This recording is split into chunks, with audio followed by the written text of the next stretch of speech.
appreciates your recommendation.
The Rogue Room appreciates your recommendation. Oh, Reaper, thank you so kindly for the host. Welcome in, everybody, to the Rogue Room. My name is Rogue Bitch. But I'm not allowed to set that as my username on Twitch. Otherwise, they'll ban me. They probably they might still do it. I've been lucky this far to get away with having a username that has a naughty word in it. And yet, here I am. They can't stop me. I'm unstoppable. I'm on top of the mountain. And I'm only halfway up. Or whatever the fuck that guy that got banned off the platform said. What's going on, everybody? How's your day been? Magic, there you go. Thank you for getting lipstick on my finger. You bastard. How dare you. And another one. There you are.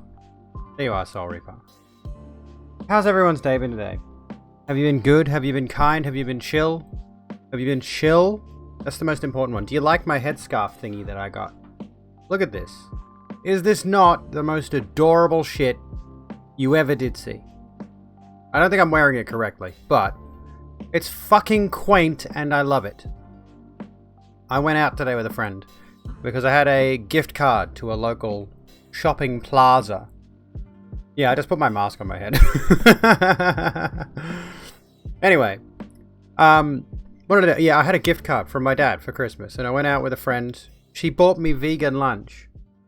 She bought me a vegan burger for lunch, and by the way, very good. If you go to Grilled, if you're in Australia, and I think Grilled is an international company, but if you go to Grilled and get one of their vegan cheeseburgers, they're actually quite nice. Let me just fix my camera really quick, because it's a fucking disaster right now. I don't know why. My camera and my monitors. Can somebody, like, fix my monitor? Look, there's a door over there! Anyway. I'm breaking the illusion. Let me fix it. What the fuck is wrong with this? I need to, like, find a better position for my camera. Anyway. If somebody wants to figure out, I think I showed a picture or I tweeted about the fact that my monitors, let me just iterate something to you really quickly, and I'll catch up on chat in a sec. But I posted a little while back about how my monitors are the exact same make and model. They are AOC 23.5 inch curved monitors, right? Exact same monitors, exact same mounts.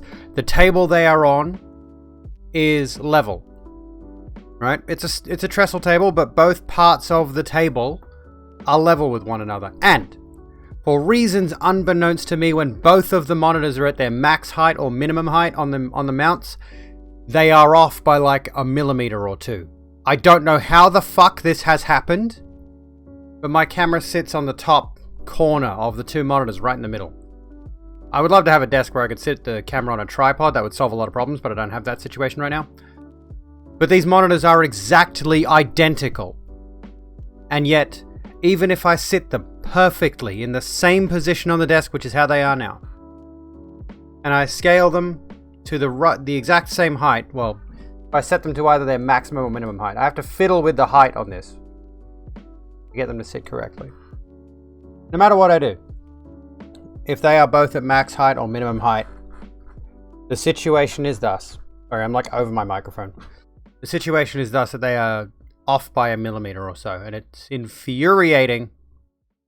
That being said, if I were to buy a third monitor, which I can't because I'm broke as anything, it would be another one of these because I want consistency. Oh, wait. Since when did we turn timeout back on? I don't recall that. Okay. Fun times. You get, I think it's 60 seconds. Enjoy your time in the corner, Soul Reaper. Gamer Jame, might I ask what the ever-loving fuck you're on about? If you're still here, of course.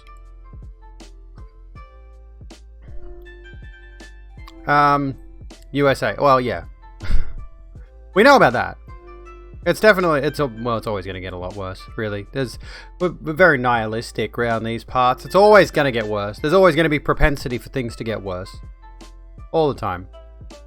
There are a lot of people in very powerful positions who have not got the interests of the people, the real people, the population. They do not have the interests of the population in mind, and as a result, they're always going to work in their own best self-interest. Which is how you should vote. Quite frankly, you should vote in your best self-interest. But I think, well, that's the ideal. Sorry, I gotta fix this. My hair is not sitting correctly. That's the ideal of democracy, right? You want to vote in your own best self-interest, but I think the problem with the democratic institution is there are far too many voters who are not in any way, shape, or form empathetic. So when they go to the polling place, they're thinking about only themselves and not how their vote could impact.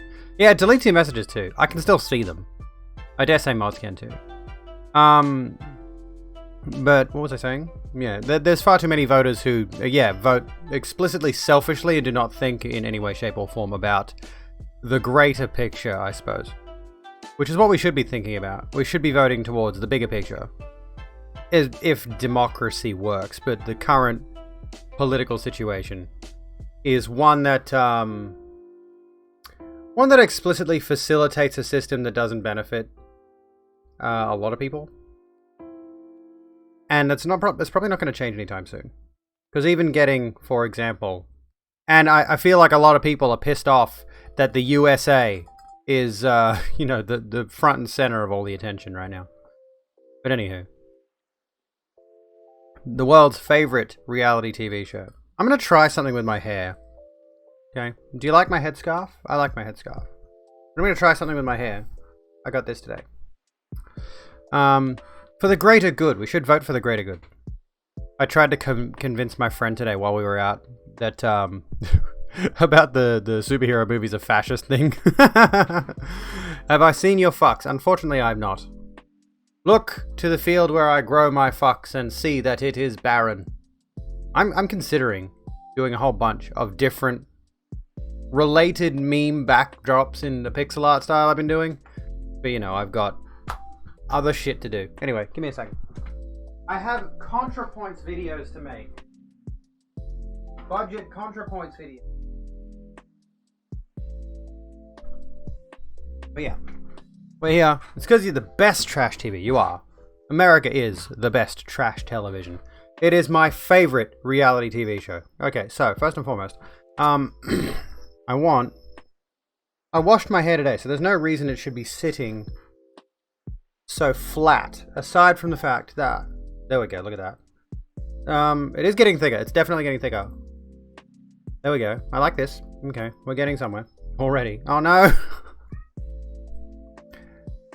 Yay. No, I want. It's tricky because I'm mirrored to myself. I can't hear my music either. Oh my god, it's hot and sweaty and my hair is sticking to me. Okay. Okay, yeah, my hair is very thick nowadays. It's very thick. It's gotten quite long, as you can see, and my concealer, my what's it called? I don't know what that one's called. My contour is really fucking thick too. I messed it up. Anyway, hair's down here right now. I didn't think it was growing, but it is. It totally is. I looked at a photo, like I did a comparison, you know, first selfie of 2020 versus last selfie of 2020, for example. And I thought all through last year that my hair wasn't growing, especially after coming out, especially after that whole thing. Okay, so we want to take this side. All right, I want to take this side. I want to get that over there.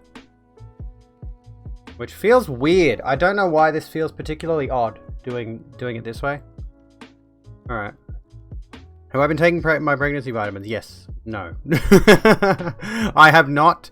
I'm only on T blockers, and although that was discussed at my doctors and my endocrinologist, my latest endocrinologist appointment. No, sorry, the first face-to-face one I went to a couple months ago.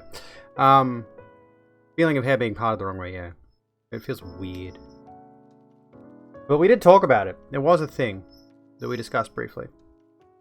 But I might look into those at some point, because, you know, more hair, please. I want to be able to do pretty things with it. Which I suppose I can at the moment, but anyway. I hope the music isn't drowning me out. I don't know if I turned the volume down to enough on that. Okay, so we got to do this. That's wrong. No, hang on. How does this work? Magic, that's how. Here we go. We go like that. Alright, yeah. I found this. I love it. Cat, you better not knock over that candle or I will be knocking over your ass. Okay? You little wanker. I have a candle in here. It smells like pomegranate. Lovely. There we go. Look like an old maid. But I love the way this looks. This is just adorbs. There we go. That's better. Now my hair looks less disgusting. Dude, the fuck is wrong with you? Oh my fucking god. Jesus Christ.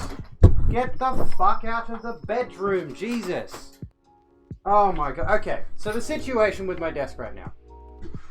The situation with my fucking desk right now. Oh my god. Is he can get right behind it.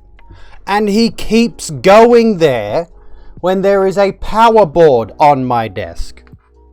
There is a fucking power board on my desk. And he keeps walking past that, and there's the monitor stands. There's so much stuff back there. And he doesn't get that me constantly kicking him off that spot is saying to him, don't go on that spot, you fucking imbecile. He does not listen. Welcome to the Rogue Room. Anyway. We hope you enjoy your stay. Sorry to be so crass, but Jesus Christ, it's annoying. You need to move your camera slightly, yeah. See what I mean? He's fucked up my setup and my hair now, and I'm not happy. Anyway. Taffy, welcome to me getting hair out of my face. Hang on a second. This is the problem wearing makeup.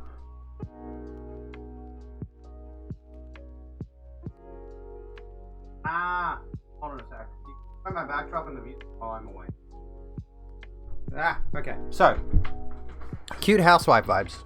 Yes, I look like a housewife. As someone who will never probably be one.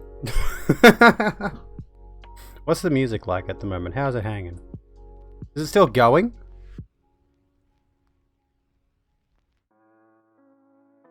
It stopped. Okay, we got Stream Beats Lo-Fi. I look pretty, thank you. Thank you. So yeah. Sweet not trolling, mayo is really good for your hair. That's reminding me. Yeah, I know that like there's the egg and the oil and all that.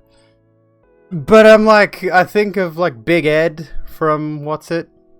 And I'm like, I don't want to be associated with that guy. Yeah, the camera is still fucky. You can see the mount of the green screen. I don't know how. That shouldn't be like that. Go over there. I think I need to add, because my green screen, for those of you who are out of the loop, is a it's not a Elgato. It's not an Elgato green screen. I don't know how wide those are. I would like to I'd like to see one in person. Also, I brought my hairbrush over and I didn't end up using it.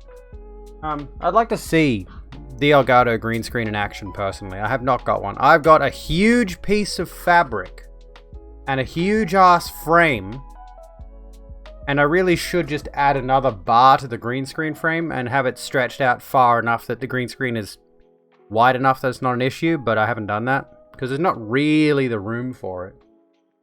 Not really. Not particularly. You're really upset? Why are you really upset? Because I'm not anyone's housewife? That is understandable. Let me bring this down a little bit. I like this thing. I bought a few other little headpieces too, but like, I posted on my Twitter as I did always. As I always do, whenever I buy anything, pretty much. Or whenever I style myself a certain way. Put it on Twitter. Let everyone see it. You know? And, yeah, I've been collecting. Again, I had this thing before I came out, where I would collect flat bill baseball caps, or I would collect tons and tons of hats. I've got tons. I've got over 28 hats that I seldom wear anymore. Last night you saw me wearing my Dishonored hat, which I love. I love Dishonored. I want to replay that. I might do a series of streams soon where I go back to Dishonored, because it's such a good game. I feel like I'm going to replay Dishonored, and then I'm going to start on the sequel. Eventually. I don't know when.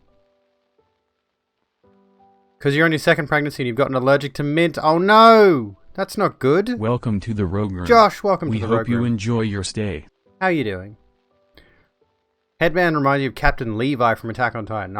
I need to watch Attack on Titan. I don't get into anime. I'm not a weeb. I'm not a weeb by any stretch, even though I was actually legitimately looking at a dodgy replica katana in a shop today. That's about as weeb as I get, is katanas. But I have heard many good things of Attack on Titan. And I will have to give it a look at some point, I think. The worst thing is you're craving mint ice cream. Oh no. Oh no.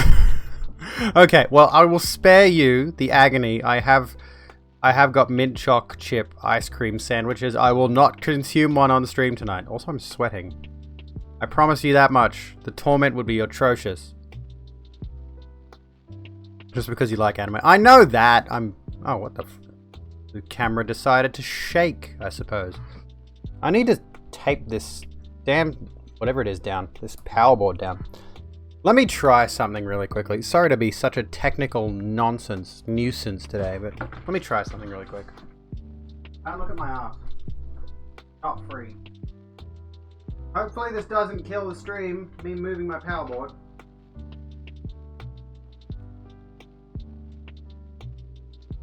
But it does not appear that having it situated on the desk is helping me in any reasonable situation anyway, so I'm going to move it off there. That might perhaps save my power supply being destroyed by my stupid animal that I bought. Swear to God, I'm going to trade him in at EB Game. Get a PS5 instead. Don't want... unusual, I suppose. Perhaps a bit unusual. But I don't like having power boards on carpet. If it was on tile or wood, I've got linoleum in the kitchen, for example. If it was on that, it'd be fine. But power boards, you know, they've got electricity running through them, and electricity gets hot. And if I have my computer on this power board, and my lights, and my ring light is a million miles away, hang on. That didn't help. Oh my god! Oh my god, everyone! The mess! This whole stream. Blah! Anyway. As I was saying.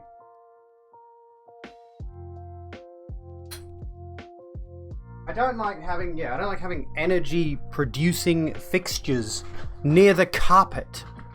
I don't trust carpet. My ideal house, right? My ideal scenario for any house that I would live in if I had the money, which I do not. And it feels further and further every day away. The idea of me ever owning a house. That's depressing. You know, because as a kid, I was taught, you know, you're going to grow up, you're going to get a good job, you're going to, you know, go to university or whatever, you're going to get a good job, you're going to own your own house, you're going to buy a car and have at the time, again, I do not believe in the institution of marriage. I have no faith in it whatsoever. But the idea was grow up, get a wife, have a house, have a car. You're in your mid-20s and you gave up on owning a house? I have given up since about that time period, if not earlier. I have no concept in my mind of owning a house in my lifetime. I feel like I'm going to be stuck renting, and unless something changes, I may end up ousted from my living situation, which is not good. Because rent is going up. Rent is always going up, but the money that we receive is not. We're not getting more money, but the cost of things is going up all the time. Capitalism. That's all it is. Greed. Greed facilitated by people who have entirely too much. Capitalism stacks. If you have one capitalism and you pick up another capitalism, you've now got two capitalisms. You've got double the capitalism. And as you go up and up and up, if you've got like a landlord who owns 3 houses, they've got like level 1 capitalism. You know, they're a landlord. Then you go to a person, or maybe like someone who owns a business. Maybe someone who owns a small business is level 1 capitalism. Then you go to like someone owning multiple houses is level 2 capitalism. And it stacks consecutively. Oh yeah, I am the product, exactly. I am well aware of that. Believe me. It's like when social media websites and other services market themselves to you as free. They're not free. Epic Game Store giving away free games is not free. I'm sorry, sweetheart. Much as you love those free games, they're not free. Someone is using your information for some nefarious end. It's because of the boomers already owning most of the housing when they get houses and education when it costs 20 cents in a Pop-Tart. I hate how accurate that is, though. It's a joke. We're memeing, right? We're taking the piss. But that's legitimately the situation. The boomers, what specifically happened was in the wake of World War II, there was, of course, the baby boom. And the economy was, itself, booming. Because they were in this recovery period. I'm not sure of the specifics, but in that time frame, everybody, like the American dream, especially like the American dream concept, and it happened here in Australia too. That whole idea, like that idyllic lifestyle where you could work any 40-hour-a-week job and you would be able to pay for a house, a car, you'd be able to support yourself, your partner, and 2 children easily. You'd be able to plan vacations. You'd be able to do things. You'd be able to have luxuries. And nowadays, that concept, the idea of me owning a house that has a bedroom for myself and for my 2 children, and a garage, for example, that's wildly unrealistic. That is a luxury item to me. I don't know how much money I would need to even consider taking out a home loan, but they are ridiculously expensive. And renting, of course, renting is just a perpetually increasing situation where my rent at the moment is really cheap for this shoebox I live in. $275 a week. It's going up to $290 soon for a temporary 3-month lease. I don't know if they plan on increasing it beyond that. Or if they even legally can. I hope they can't. And I don't know what the situation could be here. This is the part where I'm stumped. Is like, what can we even do to counteract this? What can we do to drive those rent prices down? What can we do to drive the price of income of the price of property down, so that people who do not otherwise have the opportunity to own their own home can own their own home, aside from voting out the people that are allowing it to happen, which I'm going to be like, that's going to be in the next whatever election. I'm never certain what kind of elections we do here in Australia. We vote for the party, at the very least, for the Prime Minister when it comes to the federal elections. And like local elections, whenever the next local election is, if there's anyone there who's like, we're going to lower property rates or lower rent, can there be a party that's just all about lowering rent? Please give me one of those. The rent is too damn high. Bought up all the housing and started to get investment properties, then kept others off the market intentionally, artificially inflates the prices of houses, which means this puts pressure on rent, which only goes up. Exactly. And my personal opinion, we vote for the party and they put forward their candidate. That's right. Yeah. So it's not like America, where America has that cult of personality situation. By the way, I don't have a topic up. Hang on. Let's put up. Real estate? No. Economy?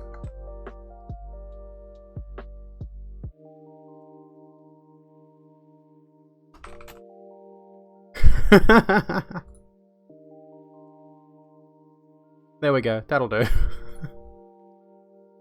Rent is too high, yeah. The rent is too damn high. How you doing, Goop? What's going on? But our wages remain stagnant. They are. They do. They do. Very seldom will you see rent increase. Bullshit.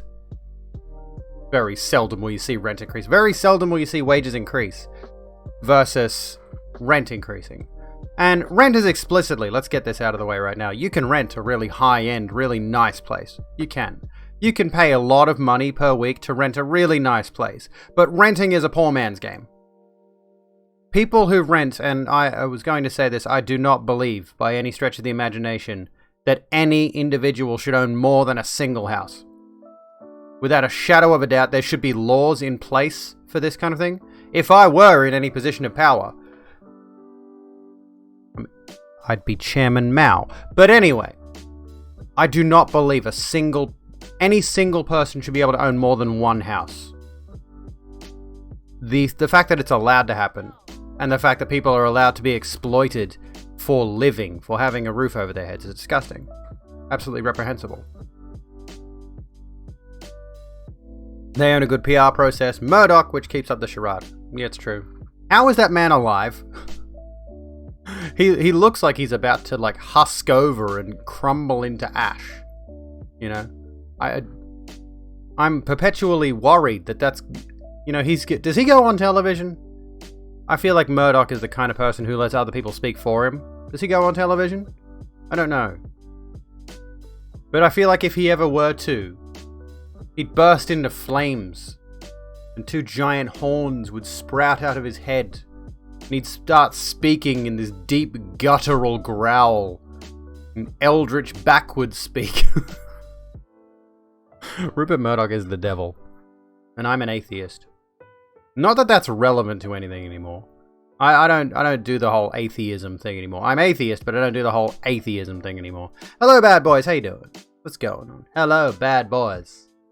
Welcome in to the Rogue Room. I'm Rogue Bitch. I am Abby. I do things on the internet for the entertainment of others, for the betterment of others, and hopefully for the betterment of myself. Can we hit my sub goal today so your girl can buy some Hungry Jacks? The vegan burger. I'm actually tempted. Now that my friend has been getting me like... Welcome to the Rogue Room. Hey, thank you for We the hope follow, you bad enjoy boys. your stay. Please sit down, relax, grab a drink, chill out here in the Rogue Room. Yeah, we'll get into the vegan thing soon. I want to talk about diet, fitness, and all of that, but let's stick with the rent is too damn high, because it is. I hate that it's over my logo. That looks unprofessional. That is very unprofessional. That should not be there, but the rent is too damn high. It is. Way too high. Bring that bitch down. Can I just like go over here and just grab rent?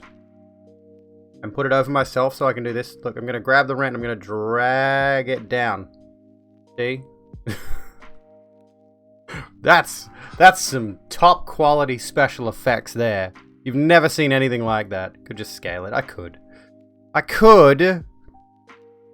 don't have to change my font back later on. What am I on? 250. Let's set it down to 220. Not 2,250. Jesus Christ.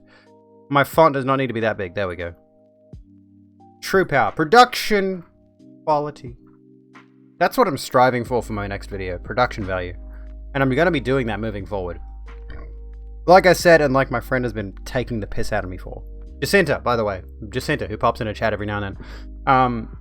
Yeah, I've been aping ContraPoints since I did that video Outrage Merchants a while back, which was a bit of a dip of my toes into that sort of thing. A bit of that let's explore the video essay format. Then I did a few more which were more in the inspired by Jim Sterling kind of thing, focusing specifically on the games industry. Then I focused, of course, on taking video games industry related issues on my YouTube channel and turning those into YouTube videos in much more of a Vorsh style format. But now I want to go back to that production quality that I was trying for with Outrage Merchants, and I've recorded in a different style for this video. It's much more reminiscent of my older videos, which, by the way, my pre-transition videos are fucking gone. They're not there anymore. They're all deleted, even the Minecraft stuff. I went scorched earth on my channel, my YouTube channel. All of my old stuff is gone, deleted, off the internet forever. If somebody has it though. The Rogue Room appreciates your recommendation. Ensign Gaming, how you doing? Thank you for the host, mate. How are you? I thought I would mention that for no particular reason. We're still talking about rent. Let's talk about rent. So I've been renting for years now. I've been renting for quite a while. And I'm looking at moving, like I could probably, reasonably, move into a better place with 3 bedrooms. Like I mentioned, I want to go to a place with 3 bedrooms. But my major issue, of course, is the fact that I'd have to do it alone. I don't have any friends or family that are willing to go in on me. Like, go in on me. Go in with me on a split rental property situation. So that we could go for a better place. Which makes things difficult. But that would be the ideal situation, would be to try to find a roommate. But I would need a roommate that has... that is okay with children. And especially okay with my children, who are absolute nightmares. Lovely nightmares. They're gorgeous little things. But let's be honest with ourselves. I can words. I know how to do the words. I know how to do the wordsing. I've done it before. But yeah, the current situation is, you know, if I were to look at moving into a place that was bigger and better and bolder and had ducted air conditioning, that should be standard. Ducted air conditioning should be standard. My aircon's out there now. It used to be, like, up there, you know? Like, that was Welcome to the Rogue Room. We hope you enjoy your stay. There. Coco, thank you for the follow. Welcome. We hope you enjoy your stay. Sit down, grab a drink, chill out. I hope you're doing well. How is everybody doing? Welcome in all new followers. You all seem lovely so far. At the very least, we're off to a good start. We're 40 minutes into a stream, half an hour into me actually being on camera. No transphobes! That's good. I'm jinxing myself here. Me fail English? That's impossible. You know, I have to bring this up. On the subject of Simpsons references, I did like The Simpsons for a good long while there. But I sort of dipped out of watching Friendly Jordies because I noticed his intense, obsessive reliance to an almost boomer level on Simpsons references. He's always, like, without fail, 90% of his videos include some kind of reference to older Simpsons episodes. And the joke drags a bit, you know? After a while, you're just like, okay, I get it. If I were to be that person, it would be Seinfeld references, though. I'd probably do that. It's not a bad thing. It just gets on my nerves a little bit. Just relying on, I'm gonna reference this one show. You could make, I don't mind if you make pop culture references all the time, which can itself get obnoxious. But referencing the one... I mean, if it becomes a part of the show, if it becomes a part of your content, I suppose if that's what keeps people happy, if people are engaged with that kind of joke, then I guess that's what you do, right? That's what you do as a creator. You find the thing that works and what keeps people hooked. And you keep doing that thing. And that's why I did so many Cyberpunk videos. We're not even talking about rent anymore. That's why I did so many Cyberpunk videos, because every time I did one, it would hit like crazy, because the topic was relevant. Only like into the several hundred views or something, but still, better than any of my other videos performed. Oh, anyway, rent. I would kill for having the income to be able to not have to rent anymore. So now it's about resetting people's attention spans and priming them to be in a happy state of mind. Yeah, let's move on from the rent thing then. Hang on.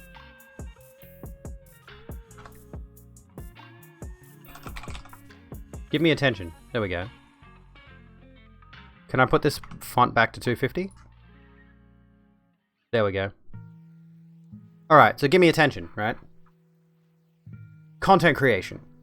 Finding the thing that gets people to stay with you, right? I know a bit about this. I'm going to move this over just a tad.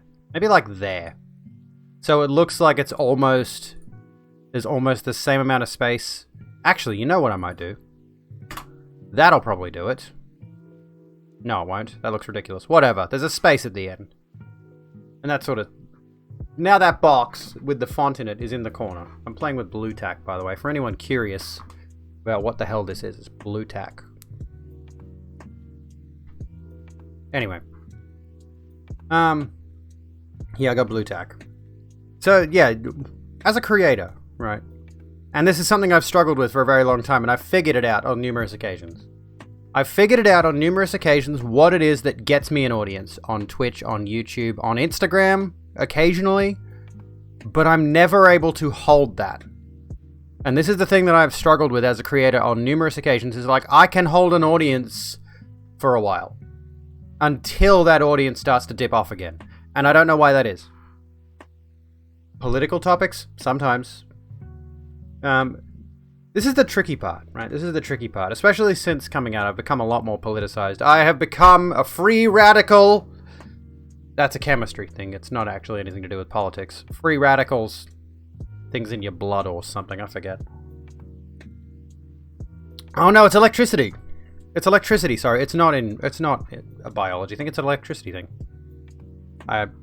Maybe I'm wrong. I don't know. But I have been able to in the past. And the thing is, yeah, the reason I switched to the just chatting format, the reason I primarily prioritize being in front of the camera and talking at length, is because when I do this, I am able to elucidate the points that I want to, that are more difficult to do so when I'm playing a video game. And I was doing this while playing video games. So that became a thing for me where it's like, I want to talk about the things that we are talking about. People would bring up topics all the time and we would discuss them. But it became very tricky to play Minecraft or Skyrim or Dark Souls, especially Dark Souls, while I'm trying to prattle off points about this or that or the other. So I figured, let's go to the avenue of discussion. The biggest category on Twitch as far as I'm aware. Just chatting. So that's probably a mistake on my part. I shouldn't be in the just chatting category. Because as far as I know, it's routinely above 200,000 viewers. Sorry. Oh, no, hang on. 156,000 viewers at the moment. So it's usually pretty high, though. Soul Reaper. There we go. And by the way, I decided in my infinite wisdom to go check the just chatting category. I explicitly don't want to check my view count. And there I am with 13 viewers at the top of recommended. Of my own Why am I recommended? I'm logged in, for fuck's sake. Why are you recommending my own channel to myself? Twitch, you dipshit? Wait, is that still... Yeah, it does, but that's off the side of the screen. Hang on, let me fix that. There we go. Ah. There we go. There we go. We're back over here. Give me attention. It still says rent is too damn high on the thumbnail. Bastard. Bastard of a thing. I don't know why it says gaming news, though. Because I've just started. Maybe. Why does it say gaming news? I'm not doing gaming news. I might do other news, but not gaming news. Bugger off. Okay, so... Wait, yeah, attention, right? So what you want to do as a creator is you want to find that thing that gets the most people hooked. You want to find the thing that gets the most people hooked. You want to find the thing that, especially as a live streamer, you want to find the schedule that allows the most people who enjoy your content to be there on time as well. That's a tricky thing. It's like, especially with regards to international time zones and people having different sleeping schedules and all that sort of stuff. You want to pander to the largest part of your audience. As far as I've been able to tell, from 6 p.m. till 9 p.m. seems to be my peak viewership time. That's why I've been going live at 6 p.m. I am going to try. I have set it up in my schedule right now that I'm going to try to stream the rest of this week from 9 p.m. after the kids go to bed. If that doesn't happen, don't hold your breath. But I would like to try a week of streams at the least. Maybe a month, full streams. You're welcome. Timeout. You wonder. Do you think it's going to unmod you? I don't think it will. I don't think you can time out yourself, by the way. Oh, no, not that mod. Not there. Damn it, I did.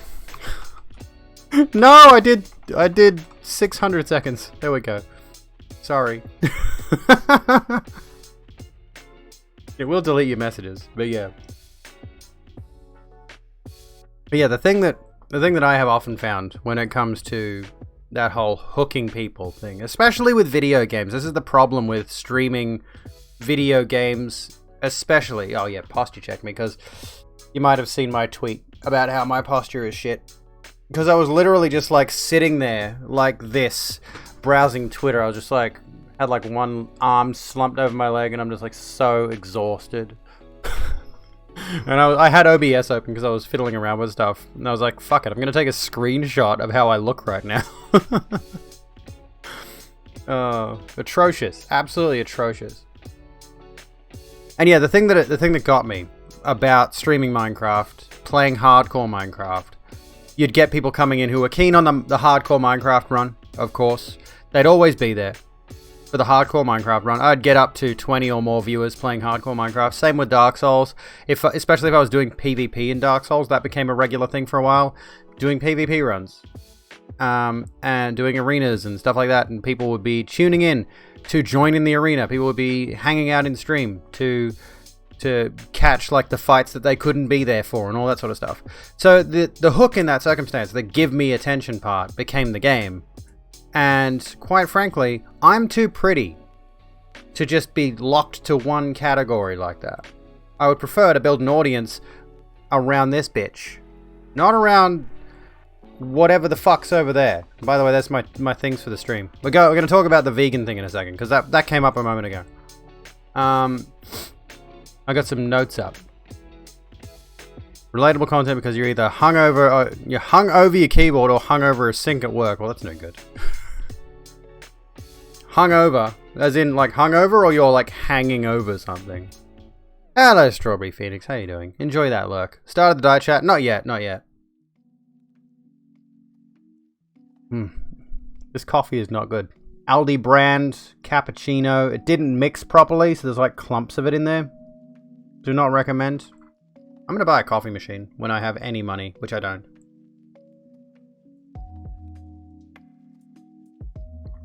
I have no money. Give me money. Why does the camera keep shaking? Stop that shit. Yo, bro. Camera. Sit the fuck still. Oh, that's too high now. What lipstick am I using? Good question. Oh, it's OXX Cosmetics. Welcome, Cream. How you doing? Welcome in. OXX Cosmetics, which is like a cheap brand that I get from Kmart. They're not great. I don't know if like the morality of how they do their makeup. I know there's some vegan brands out there. Camera Radiant Radiant Red. What? Thank you for being here, Cream. Welcome in. So yeah, well, attention. And that became one of my largest issues as a game streamer, was I couldn't keep playing a single game for too long. And then of course you have the issue of, oh, I see. The emote, bug it up. Deserve better than drugstore cosmetics. I don't have the money otherwise. I am looking at better cosmetics down the line, but right now I have to go with the cheap stuff because I just don't have the budget.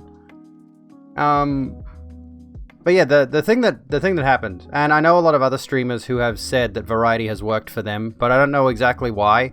And it's always that issue of maybe they're just better at networking than I am. They're better at getting other people's attention into their streams. Like maybe they're better at social media posts. Maybe they're better at chatting on Discord. I'm terrible at it right now. I don't know why I've fallen into that habit again of not chatting in those big public Discords I'm a part of. And then the issue that I faced was, of course, you know, I enjoy playing certain games. I enjoy having a bit of variety. I enjoy not playing the same games over and over again. And I found that I've regressed in terms of my gaming itself. Before I started streaming, I picked up video games. I picked up streaming to get back into video games. And it worked for a while, and I was playing for a while. And then, recently, in the past 4, 5, 6 months, decided to pursue this format, where it's more of me talking and less of me playing anything. The gaming has dwindled again, and I don't allow myself the time to play video games off stream. I don't do it, I do other stuff. So, again, the whole video gaming thing has gone by the wayside in favor of other interests. And it leaves me wondering, how much of a gamer am I? Here I am streaming on a gaming service, largely. I mean, Twitch isn't. It's not explicitly a gaming streaming service, but the majority of people watching are doing so for games. Love the nails. I did do it myself, but they are falling apart. I need to strip them off, and they're just... I don't know, are they gel? They're just nail polish. I don't know what they are. But I think I'm going to cut them after I take them off this time, because for one thing, they're flaking like crazy. You can't really see it because the camera doesn't want to focus. Because I think I got autofocus turned off, honestly. Maybe I don't. Can you get it? Can you get it? Can you get it? You can sort of see here. There's a little bit of like... You can vaguely see that my nails are starting to chip. And I'm going to chip them. I'm going to clip them all off once I'm done. Once I strip off all the paint, I'm going to cut my nails. Because, on the subject of giving me attention, I wouldn't mind stealing my mother's acoustic guitar and trying to learn how to play that. And I may do that as stream content soon, because I've wanted to learn to play guitar for a while, and it would be nice to, like, I've got my own electric over here, this Ashton thing, which I cannot play to save my life. I know a couple of riffs, but I'm not able to play a song. I'm not able to play anything.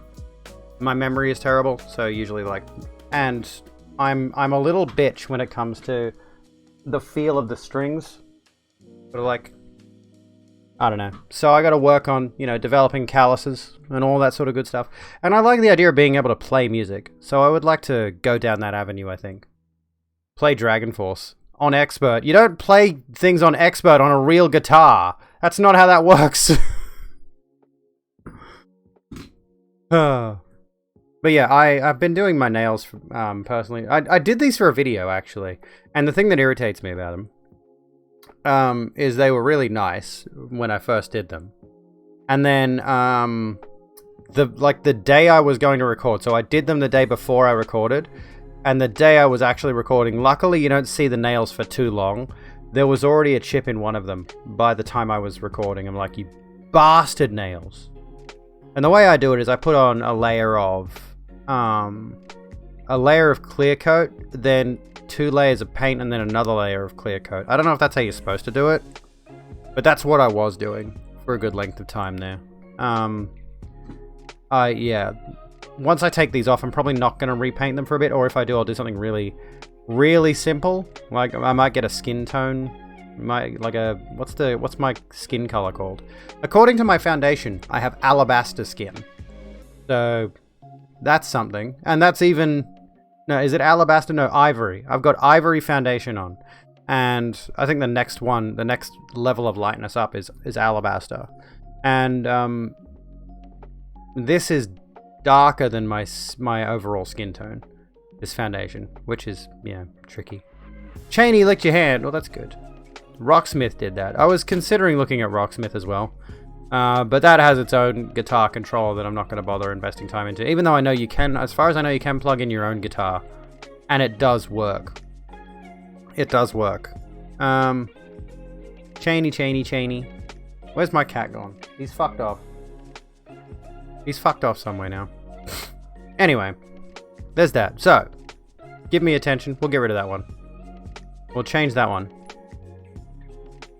Well, we'll stick with we'll go straight into the fitness and diet thing. Oh, there's supposed to be a space at the end of that, I guess. But yeah, I'll come back to the guitar thing soon. Not to creep me out, but Cheney is staring at me. Hello, Cheney. How you doing? What's going on, darling? Here, do you like this? Do you like the fidget cube? Do you like it? Now you focus. And it ruins my green screen doing that, look.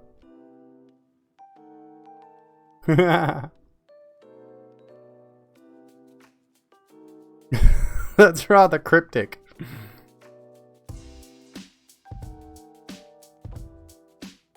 Look at how it creeps in. Look at that. She attacks your screen. Don't sue me, I have no money. I need subscribers. So I can even afford things. Alright, fitness and diet. Because I've been changing my routine again recently. When it comes to my workouts. Some of you might know, I've lost a lot of weight. Since about August. You did get back your... You did get back your mod powers. You don't have a badge. You don't have a badge. Are you sure? Check. Double check for me. Try to do something that only mods can do. Review unban requests. We have no unban requests. I'm disappointed. We've banned so many people recently. No unban requests. Disappointing. Try. What's a thing that you can do? Hang on, let me try.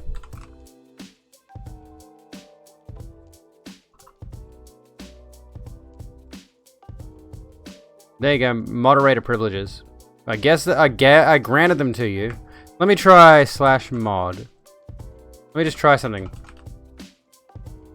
Yeah, okay, so it did take it away from you because I just tried it again and it said is already a moderator of this channel. There you go. It did. I swear we've done that before and it didn't take away someone's mod powers. You would love to try and use your mod powers for evil and make someone beg to be unbanned. I have a hardline no rule. Like, if you get banned in the channel, tough shit. I have no interest in keeping people around who's... Like, if the first thing you say when you come here... unless you're here for a while and you really push my buttons on one particular occasion, and I say, okay, you know what? You're done. Banned.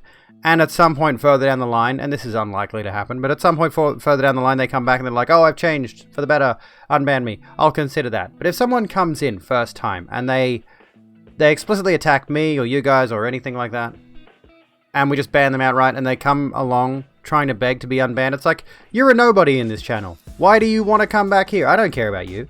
If you get banned here, I don't give a shit. Fuck off, I have no interest in protecting anyone who goes out of their way to harass us here at the Rogue Room. I have no interest in any of that. And I find it stupid. I asked a question on numerous Facebook streamer groups, which is a bad idea because Facebook is a cancer. Facebook is a fucking tumor of a website. There are so many dumb fucking people over there. There are so many dumb fucking people on Facebook, especially on public groups. You get exposed to the worst of the worst on those groups. Anyway, I asked the question just lightheartedly, putting it out there into the world. It's like, well, we don't like trolls. How do you deal with them?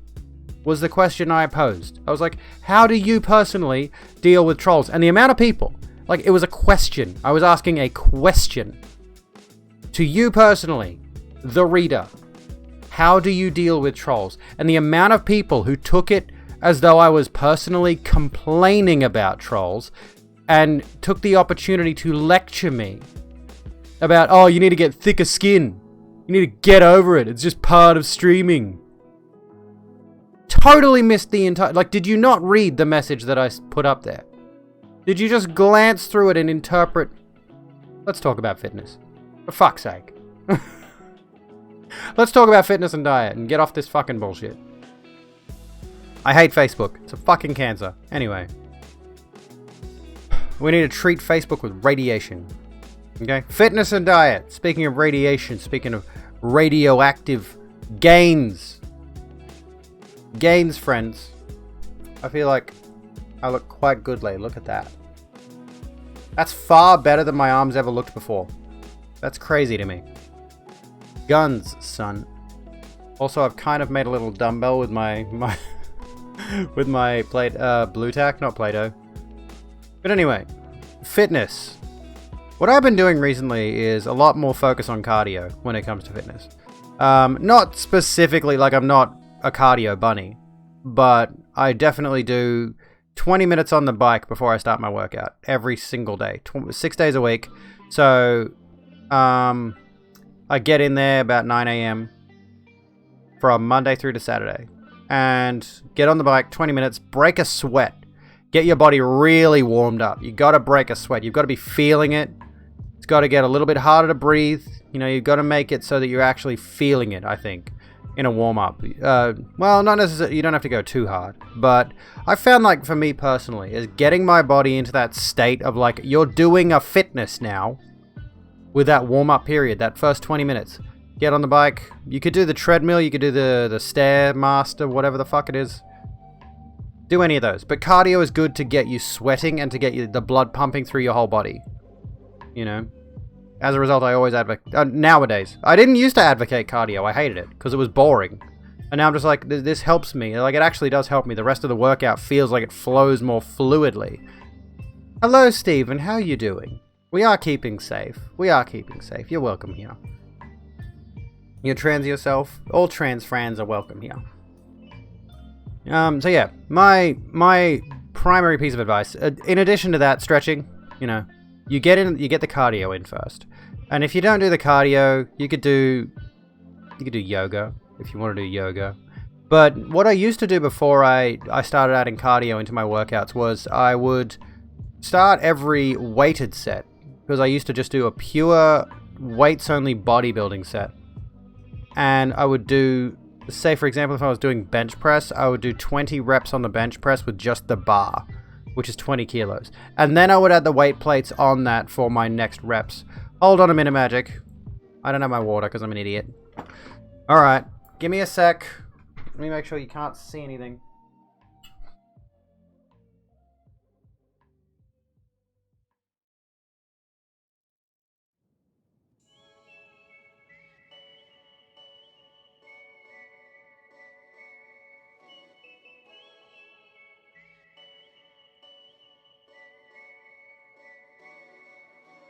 Alright, here we go. Water. Speaking of... Oh, gosh. Ugh. I needed water anyway.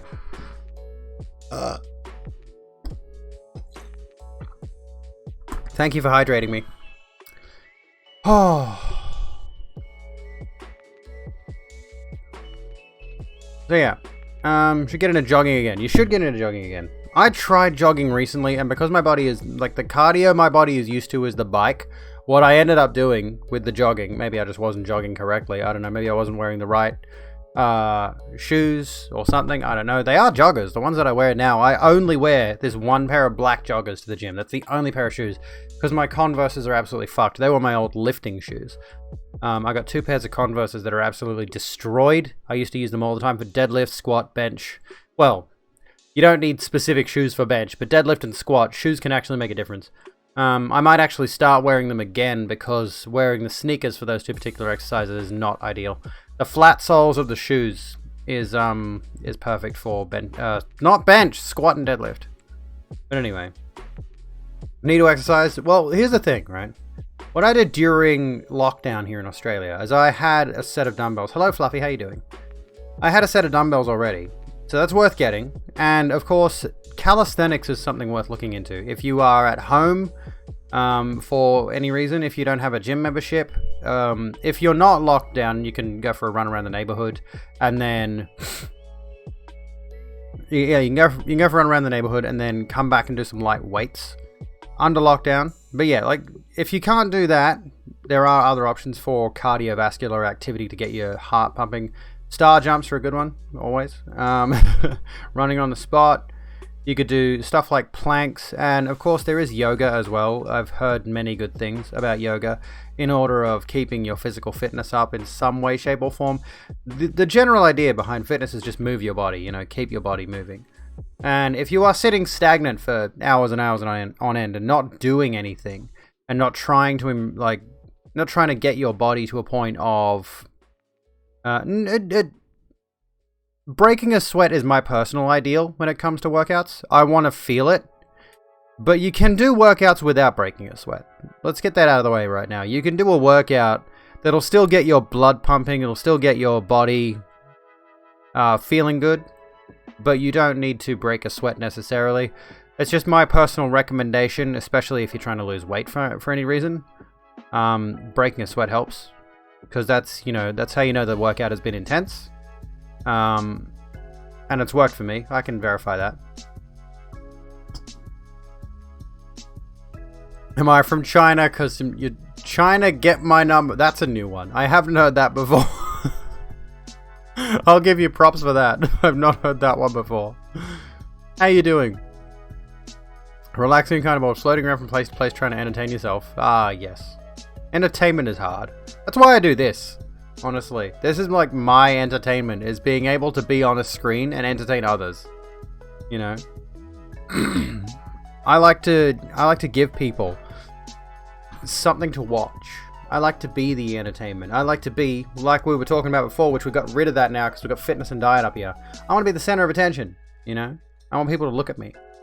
Slide the number though. No, because you could be in like another country and then I'd be charged international call costs. I do not have the money for that. When your mother was alive, she really liked doing exercise videos. My mother used to do that when we were kids. Nowadays she does exercise more in her own time in like the afternoon, but like before we would get up, me and my sister as kids, she'd be up watching the TV doing Aerobics Oz Style, which was on before Cheese TV. Do you remember Cheese TV? Back when back in the 90s and the early 2000s, Cheese TV was the kids morning shows program, and right before that they had an aerobics show with a bunch of women scantily clad doing aerobics exercises, which is another thing you can do. Aerobics is a good one. If like stuff that you can do with just a yoga mat, calisthenics, aerobics, those are all worth looking into if you have a limited space. Get a yoga mat, get your living room, move your coffee table out of the way, and do stuff on that. Get a workout DVD, Netflix or whatever, I don't know. I'm sure that like you could just do YouTube. I'm sure there's more than enough exercise content on YouTube, for sure. Home workout content, I know there is. But me personally, I enjoy the gym for the fact of having access to all this equipment that I could not afford nor fit in my house. So I like having all the different dumbbells, barbells, machines, like cable machines. I like having a squat rack, a deadlift platform, a bench press, all of that available to me. And of course I do the bike or whatever other cardio machines are available if I need to use them. And me personally, like that, being able to go to the gym and get that intense workout is very important to my mental health personally, as well as physical. I look fucking good. I can't show you some of my recent post-workout selfies because I take them at home in my underwear. I can't really show those on stream, but I look good. I look good. For the first time in my life, and you know, lighting and angles, flexing, posing and all that, but for the first time in my life, ever, I have abs. I have visible abdominal muscles. And I'm like, holy shit, bitch. You look good. And that's a good feeling. I will vouch for that right now. That is a good fucking feeling. Is to be able to look at yourself and be proud of how your body looks. Phenomenal. And I don't think I had that before. You know what I mean. I think that a lot of that was dysphoria. Beforehand. And since, you know, focusing more on the whole femininity aspect, and part of that, to me personally, was slimming down quite a bit, because I was rather bulky before. That slimming down thing has really helped me lose a bit of that body dysphoria I had. Because when I started, I was very, very depressed coming out and having that whole thing. I know this is pretty heavy to tie, but I mean, I'm trans. I'm going to talk about this shit. Get over it. Yeah, when I first came out, I was visibly disturbed by the fact that I had to come out. I felt like, oh shit, you know, I don't feel like I look... It reminds me of that fucking Rose of Dawn video, and she's a dumbass. Let's be honest with ourselves. She's a dipshit. Reminds me of that video that I think it was Winter linked in the Discord, the big bull seal thing. This fucking video. Let me find it really quickly. Is it in memes? I think it's in memes. It's in here somewhere, I know it is. Here it is. Let me pause it. This thing she said. How do I bring it up? Hang on. We'll go over here. You probably have this image in your head that, you know, you're going to be this really cute looking... It's talking about seal. transitioning, like, right? Effectively, you're going to be this seal. Like, look at this seal. Isn't this seal adorable? Look, you're so cute. But the truth is, you're probably not looking like this seal right now, are you? You're probably more like this big bull seal barging your way into women's bathrooms saying, "This is a woman's body." Big bull seal.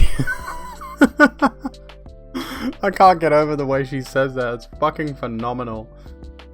Anywho, that was my problem at first when I came out. Was, you know, I didn't feel right in the body that I was in. And then the weight loss that I have endured for the good of the gains.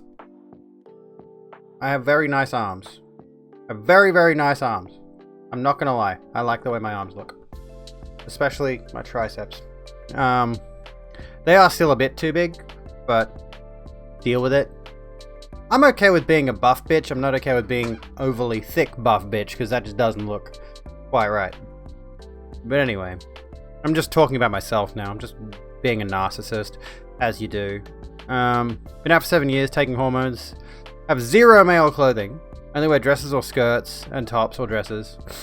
And you always wear tights. Tights are amazing. Tights are fantastic. I'm so glad I found them. They are the most comfortable thing in the world. Jesus Christ. I swear to all fuck. Welcome to the Rogue Room. We hope you enjoy your stay. Meister X. Welcome to the Rogue Room. Take a seat, grab yourself a drink, chill out, hang out, have a good time with everybody here. Welcome to the Rogue Room. And Steven. We hope you enjoy your stay. The same to you. Grab a drink, chill out, hang out here in the Rogue Room. If you guys are interested, if you guys are keen. I should drop this more often if you guys are keen. Jump in the Discord server as well, where we hang out constantly and try to keep it chill. Try to keep it nice and easy. Light and easy. That's one thing I've never tried, actually. Light and easy. I've always sort of gone, well, let's move from the fitness specifically over to the diet side of things. By the way, I've just noticed, like, I'm in front of the title, but I'm behind my overlay down here. So, Stephanie. Oh, that's why. I'm reading it wrong. I'm saying the Steven, not Stephanie. Stephanie. Of course, because I'm an idiot. Because I can't... Oh my god. I apologize. But if you guys are interested in joining the Discord server, there's my fucking bracelet. I apologize. I just found my bracelet I was missing. Careful with the light and... Yeah, the light and easy thing. I've never tried that. I was interested at one point, but the problem with Light and Easy and all those kinds of meal plans things, they're really expensive up front, and then you get a bunch of food for the money, so it sort of works out, but it's all value for money, you know? Your Christian ears. No, I don't have a wife, no. I had an ex, and we had kids together. Can someone nab that nonsense? Whatever that is. It's not showing up on the screen anyway, so that's lolsy. What was I going to say? Yeah, I have 2 kids. And I had a partner who I'm no longer with, so we split custody of the children. I am alone, though. I'm single. And I'm 100% planning on staying that way. That's not changing. Yeah, what was I saying? Oh yeah, the diet thing. I've never tried any of those diet and meal plan situations. I have gone to like the frozen section of my local supermarket and tried, like there's one called like muscle meals or power meals or something. You've brought guests. Get a hinge. Welcome, friends. Welcome, friends. How yous doing? Welcome to the Rogue Room. My name is Rogue Bitch. I am a social political commentator, very low budget philosopher. What am I? How do you define me? Bloons Monkey City. Welcome in, Raiders.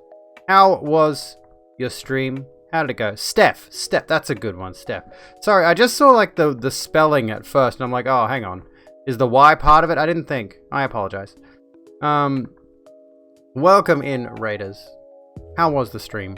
Tell me all about it. What was was VR chat? Oh, it was VR chat, okay. How was VR chat? How'd you go with that? I ate a large bowl of butter chicken with naan bread. That's good. I like naan bread and butter chicken. Very, very carb heavy. Very, very carb heavy. Although the butter chicken and curry, without the rice, without the naan bread, is very high protein. which I do like. But the moment you add in the rice and the naan bread, tons of carbs, which is, you know, nice to have once in a while. I recently went out to a restaurant with some friends. And we had the whole Indian spread. We had the naan bread. We had the samosas, the butter chicken, and jasmine rice, and all of that good stuff. There was another meal in there, along with it. Wonderful to have that kind of food when you are, when it's prepared by, you know, a restaurant chef. Actually, you shouldn't get used to it though. This is the thing. So the game was great. I'm glad to hear it.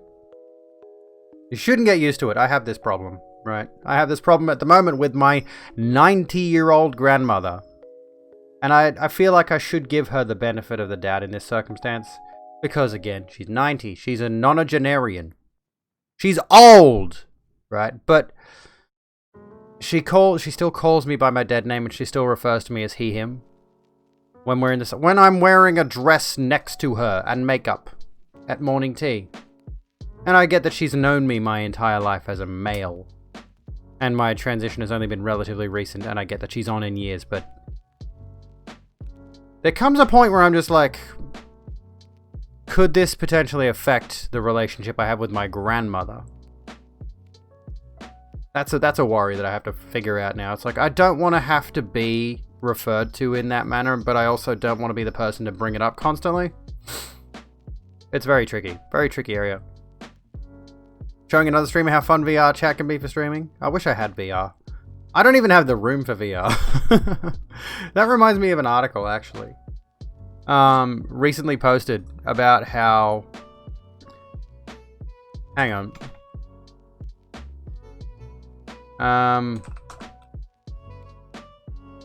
Needs... What was the article? Half-Life, Alex. Let me try just Twitter for a second. Oh, I know you don't need... Well, I mean, you do, but you don't. What was this fucking article? Yeah, Half-Life Alex isn't getting the recognition. This is just specifically about Half-Life Alex, right? And VR in general. But like, Half-Life Alex isn't getting the recognition it deserves. Yeah, because I need a fucking 10,000 megawatt giga shit PC to run it with my $500 funny game goggles. I forget who posted the article. There was someone who posted an article about that exact thing. Half-Life Alex isn't getting the recognition it deserves. Oh, here we go. No, that's Cyberpunk. That's wrong. But that's another funny thing. Isn't it? Like, we keep seeing these articles by big name, media outlets, GameSpot, etc. And it's like, Cyberpunk lost 79% of its player base on Steam since launch. It's been a month. It's a single player game. People have finished it. You know, people don't stick with single player games. And then the same thing with Half-Life Alex. I can't find the article now. I don't know where the fuck it is. But generally speaking, there was an article essentially saying what that person said. It's like, it's not getting the recognition it deserves. Right?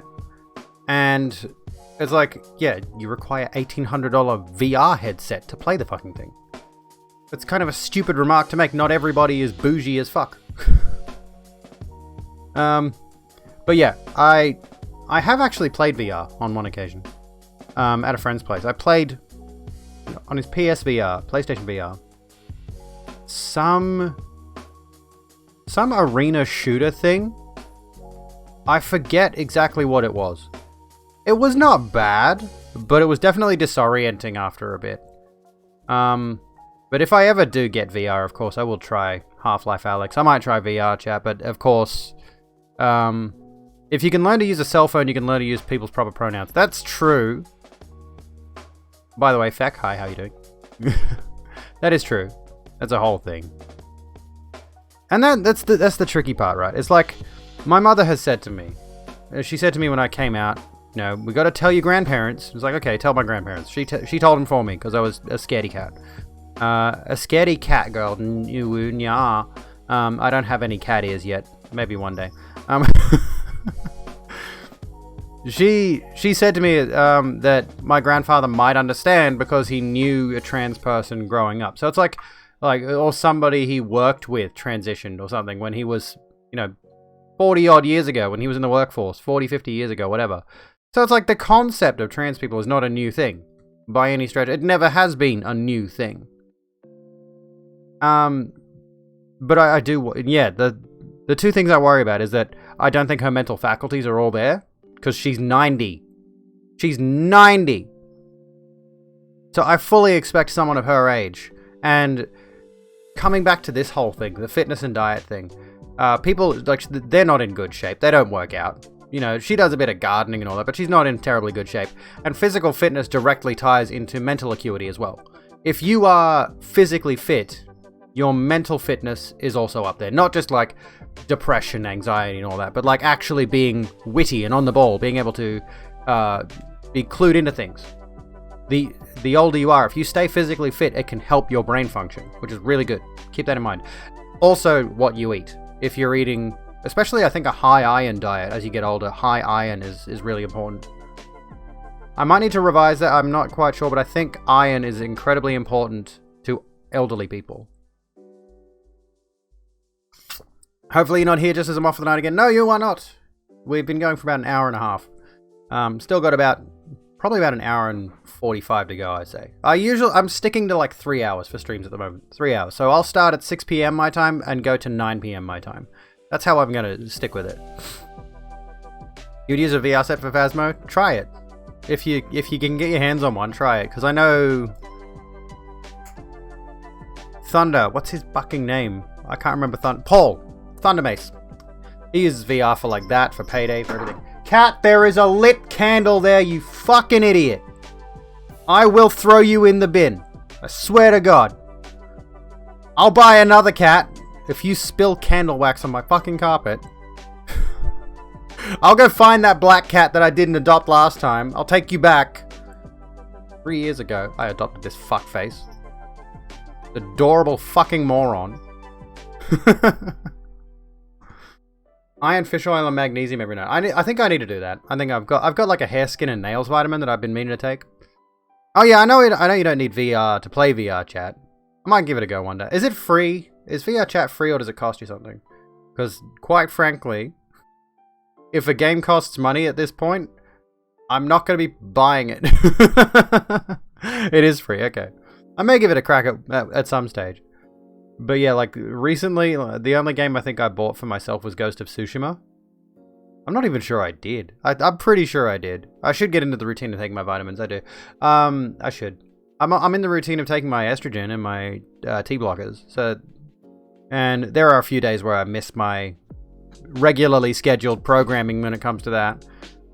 I'll get to the gym and I'm like, oh fuck, I didn't take my testosterone blockers. I'll be super strong now. Treat people how you want to be treated. Yes, exactly. That's the golden rule. I don't know why people don't abide by that. Laundry Mountain was calling. Oh no, Zug. I've got a mountain of clean laundry on my lounge out there that I really need to fold. It's a mess, but clean clothes. Speaking of clothes, can I just show this off really quickly? I got all my dresses out of my chest of drawers, and I stacked them like this on this clothes rack that I had. Now all of my dresses are there. Including this one. This one will go back on the end of it. I love this one. This is so good. I swear to God, I need more of these. This is such a cute dress. Anyways. Take your stuff at night just before brushing your teeth. That's a good way to do it. Get it into that like nighttime routine where you're always taking it. So that should be the case with health in general, with your food in general. Hi Fat Man, how you doing? That should be the case with your diet in general. Ideal situation. And I do want to do a video on this that specifically ties into the darker side of diet and fitness and exercise and all that.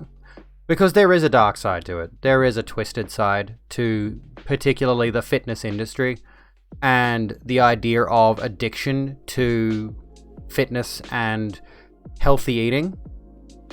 But ideal situation is you get up and the concept of breakfast is tricky, right? The concept of breakfast is a tricky one because I do believe there is some kind of institutional reason we eat breakfast. It's not like we necessarily need to have food first thing in the morning, but, you know, everything we're taught says, oh, you need to eat that first meal of the day to have energy. And as somebody who does not eat until like lunchtime, I can tell you right now that's fucking false. Okay?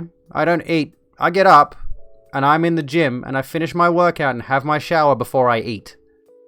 Okay? Now, that's not necessarily the healthiest way to do things, but generally speaking, right, you should be having the rule we go by is, breakfast, lunch, dinner.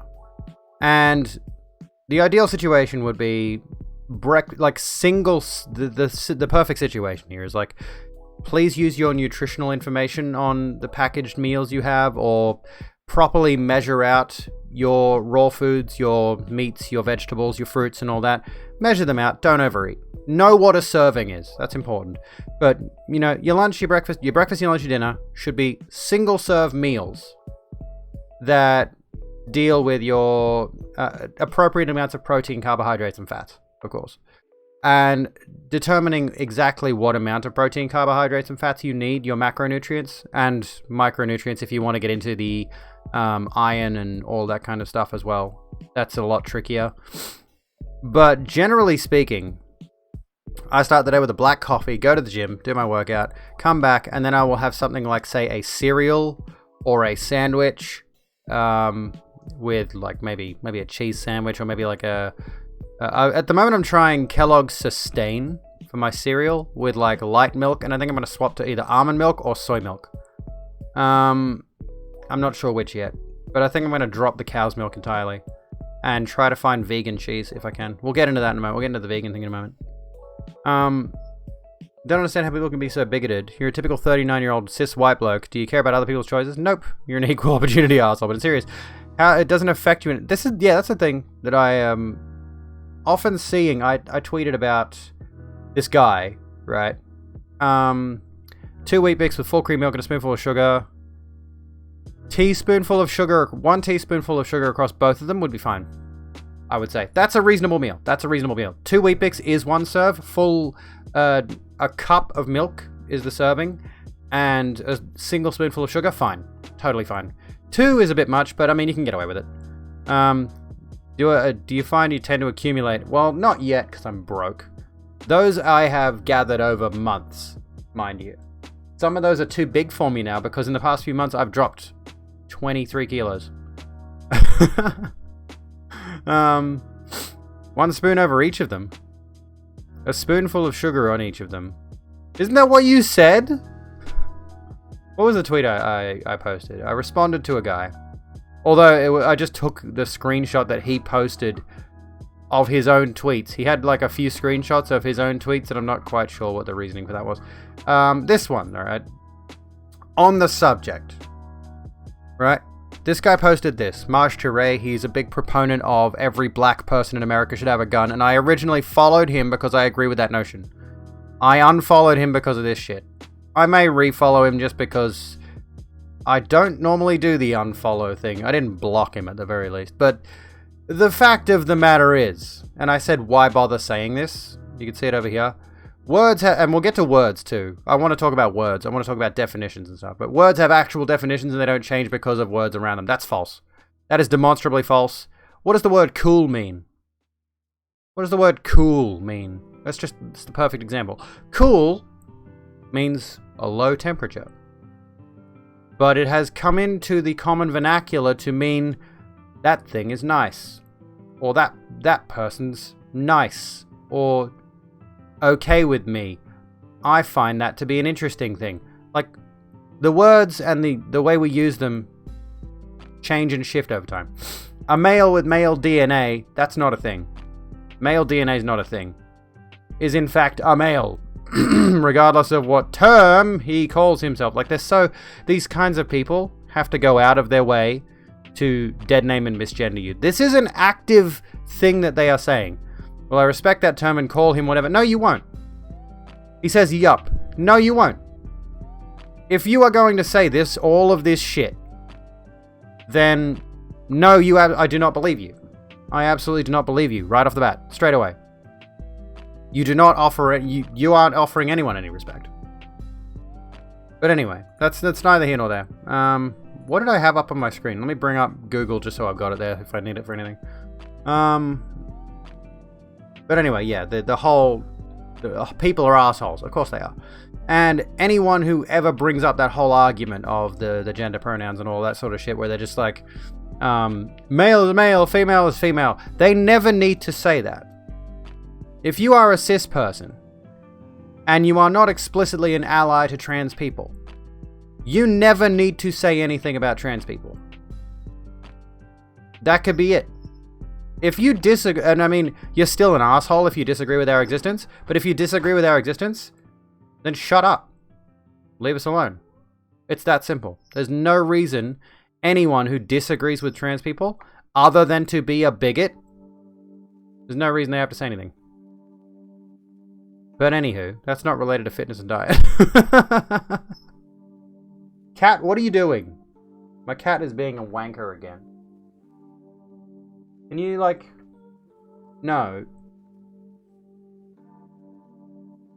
Disagree with your existence. Just me. Yeah, I'm an asshole. Disagree with my existence. I'll give you that one. Come on. Come over here.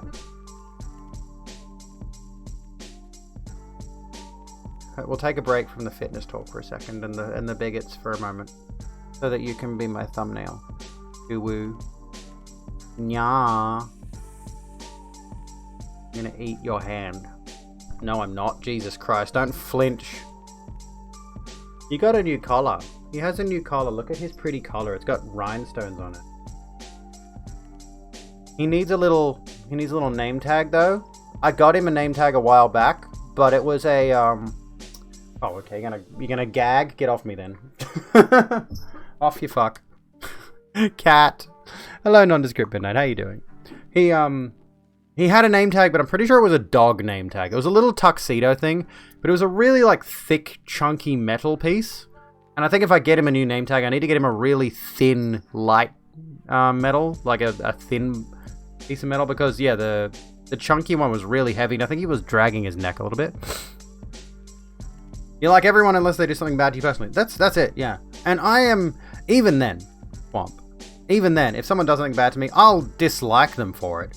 But it's not like I'm going to go out of my way to cause harm to them physically. Hello, Lemon, how you doing? You're shocking at remembering pronouns, but you're trying to remember. And to be honest, you never need to explain or back up your existence. Exactly, yeah. And I still stumble with pronouns. Get down. How's the room? Go on. No. Don't stand there and look at me. Go away. Looking great, thank you. Do you like my headscarf? I love this thing. This is gorgeous. Oh, anyway. You hate neurotypicals? That's a whole other discussion. I mean, I dislike a lot of NTs who are... I dislike ableists. I'll say that. I dislike ableists. But the thing about NTs is I refuse, as somebody who's done next to no research on psychology, I refuse to believe neurotypicals exist.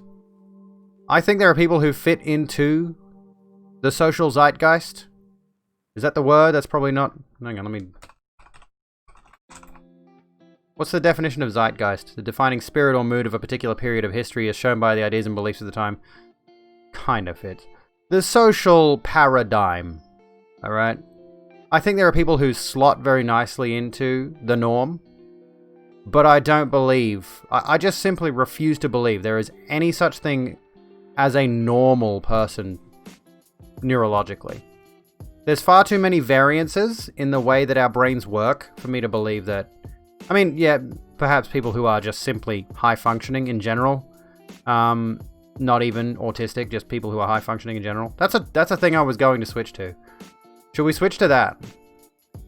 Because I was going to talk about the whole mental health, autism, depression, anxiety situation. Just all of that. But anyway. Or do we continue with the diet? I think I could say so much more about the diet thing. Can we put a pin in the mental health thing for a moment? Put a pin in the mental health thing for a moment, because there's still some more diet stuff I want to talk about. We'll come back to that. But it does tie, like diet does tie into mental health. And maybe my diet has improved in some way, it's hard to tell. Yeah, I do still eat some bad foods, but I think generally speaking, I've gotten better. Swamp Rat, hope you enjoy your stay. Thank you for the follow. Please take a seat, chill out, grab yourself a drink here in the Rogue Room. We have table service. Please remember to wear your mask. I wear mine on my head. Diet is very, very responsible for mental health. For stuff like depression, anxiety, diet can have Welcome to the pretty Rogue significant Room. impact. We Nondescript hope you Midnight. enjoy your stay. Please enjoy your stay in the Rogue Room. Grab a seat, grab a drink. Be kind to yourself and each other. That's more of an outro kind of a thing to say, isn't it? Speaking of, I realized I don't like this outro scene anymore. I think I'm going to do up some more scenes like this particular backdrop. And I'm going to use those as my varying backdrops now. I'll figure that out later. I want to do more scenery. You know, I'm going to do some more scenery pixel art. I'm fishing for ideas. But yeah, I think a lot of people overlook just how important what you eat is in terms of your mental health, not just with regards to if you do have depression, anxiety, etc., etc.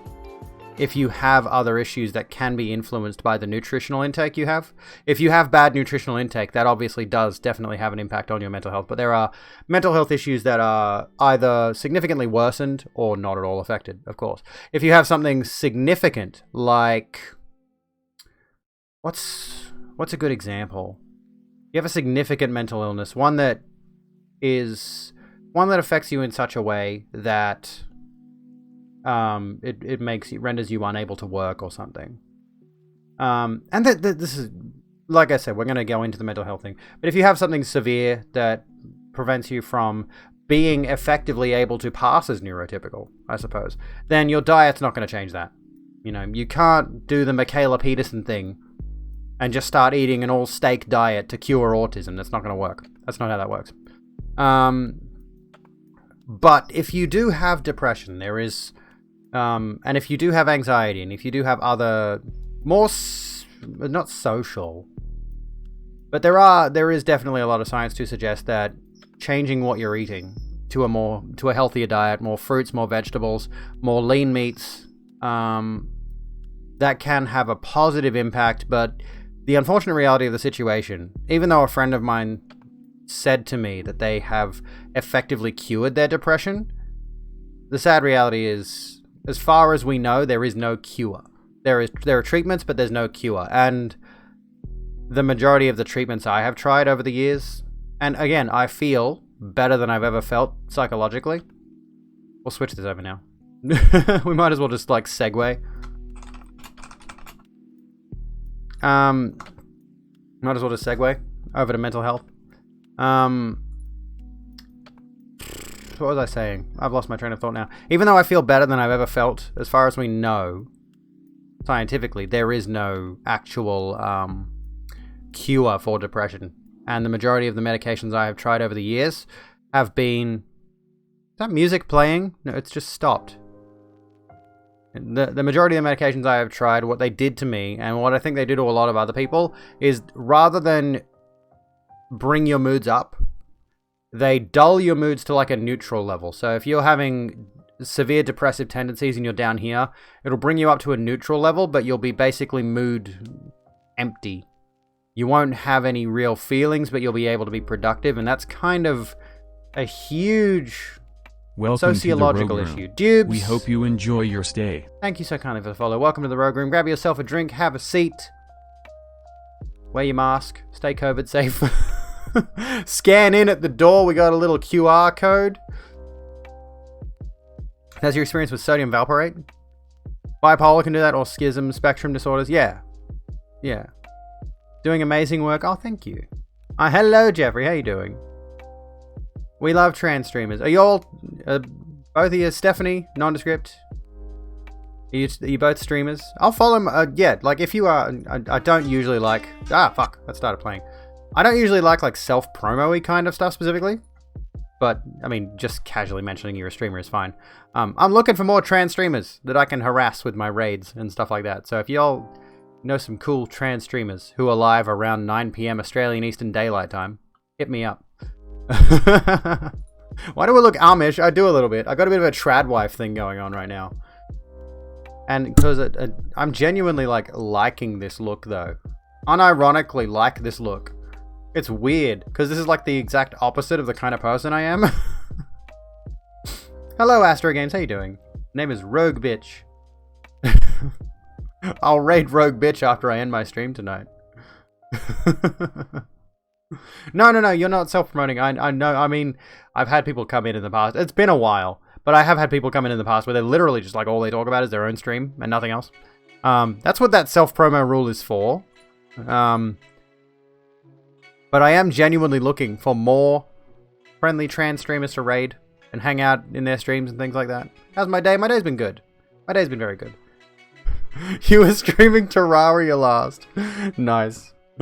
How long ago was that? Were you playing when Calgar and I were streaming? That was it, wasn't it? Yeah, you were streaming with us in Terraria. We should go back to that at some point. And that was, we were all heavy on the feet memes back at the time. Oh, that confused you. Still learning about... So rating, like, we'll come back to mental health in a moment. Rating is when you finished your stream and you're going to take your viewers over to somebody else's stream.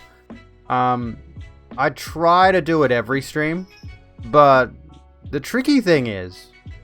The tricky thing with rating is that... How do I explain this?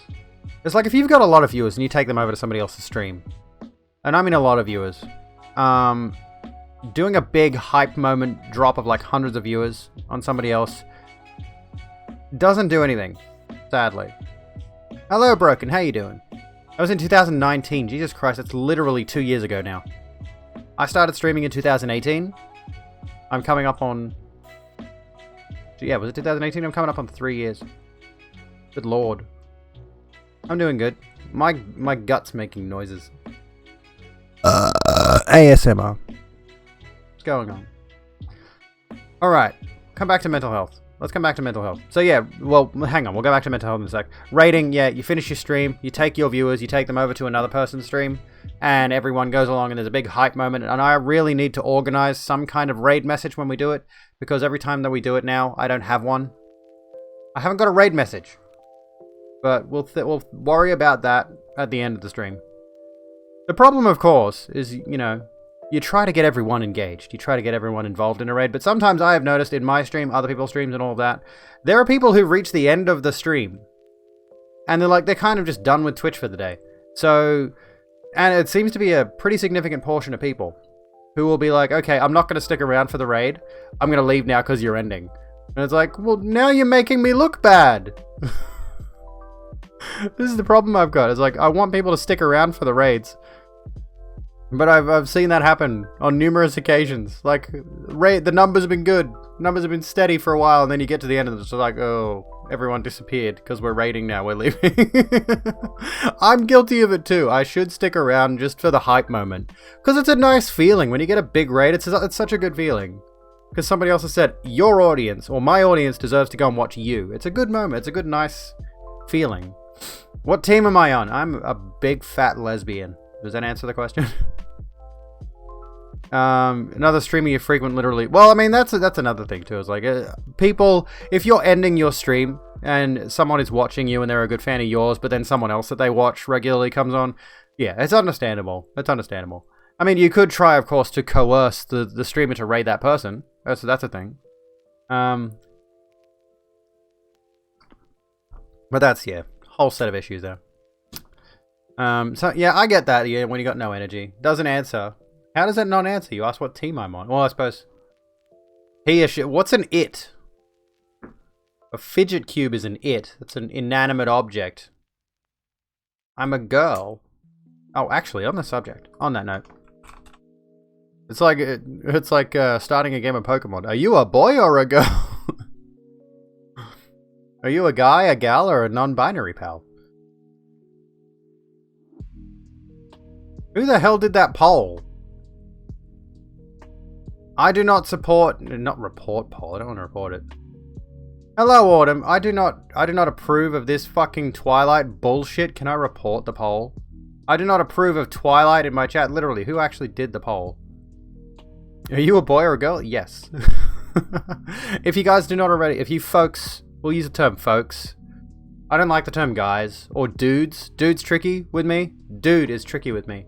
But if you folks are interested, there is in the chat there the pronouns extension. We're using that for Chrome, and that tells you people's pronouns: they, them, he, him, she, her. It's worth having because a lot of people are using it now. In your country, people got stoned for that. That's terrible. I'm sorry to hear that. That's awful. Unfortunately, not at all surprising though. And because just in general, I know there's a lot of vitriol towards trans people, towards gay people, towards all of that sort of stuff. So, yeah. Welcome in, Autumn. What was I going to say? I've forgotten now. I had a thought that was relating to... Fuck. When we were talking this. We were talking mental health. Oh, dude! The term dude. I feel like I can let friends get away with calling me this. Close friends. Dude. That one's okay. But guy feels particularly masculine to me. And as a result, I don't like when people when people say, "Oh, see you later, guys. How you doing, guys?" Like, you just lumped me in to a gender I don't want to be associated with. That's a very complicated thing.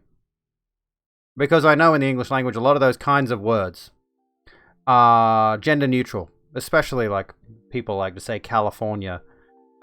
Dude is just, everyone says it, apparently. But yeah, the English language is annoying as fuck. I could go on about language, dude. I could go on and on about language. I adore the art of wordplay. I've considered going into a linguistics degree to learn more about it. But I am strongly contemplating sociology.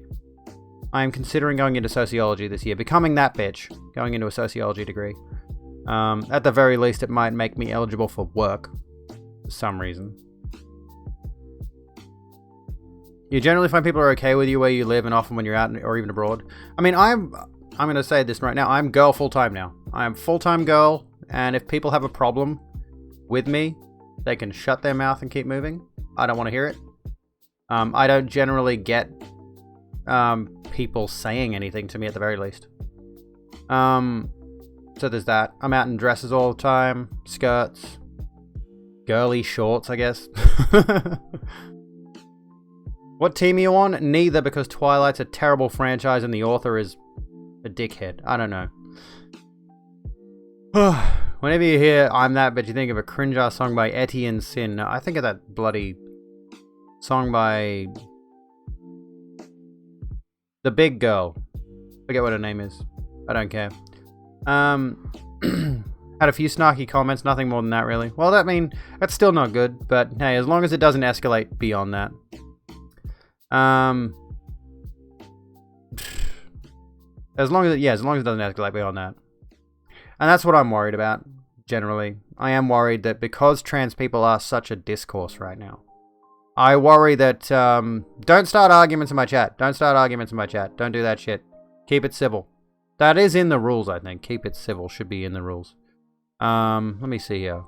How do I check my rules? How do you view chat rules? I added a new one. It didn't update it. I updated my rules before. Can I add rules there? Hate speech is not free speech. Stay on topic. Don't derail the conversation. I'm not a billboard. No backseat gaming. I swear I updated the actual chat rules and it hasn't updated them in the chat rules thing if you click on it in the chat box. That's so annoying. Broseph. That's irritating.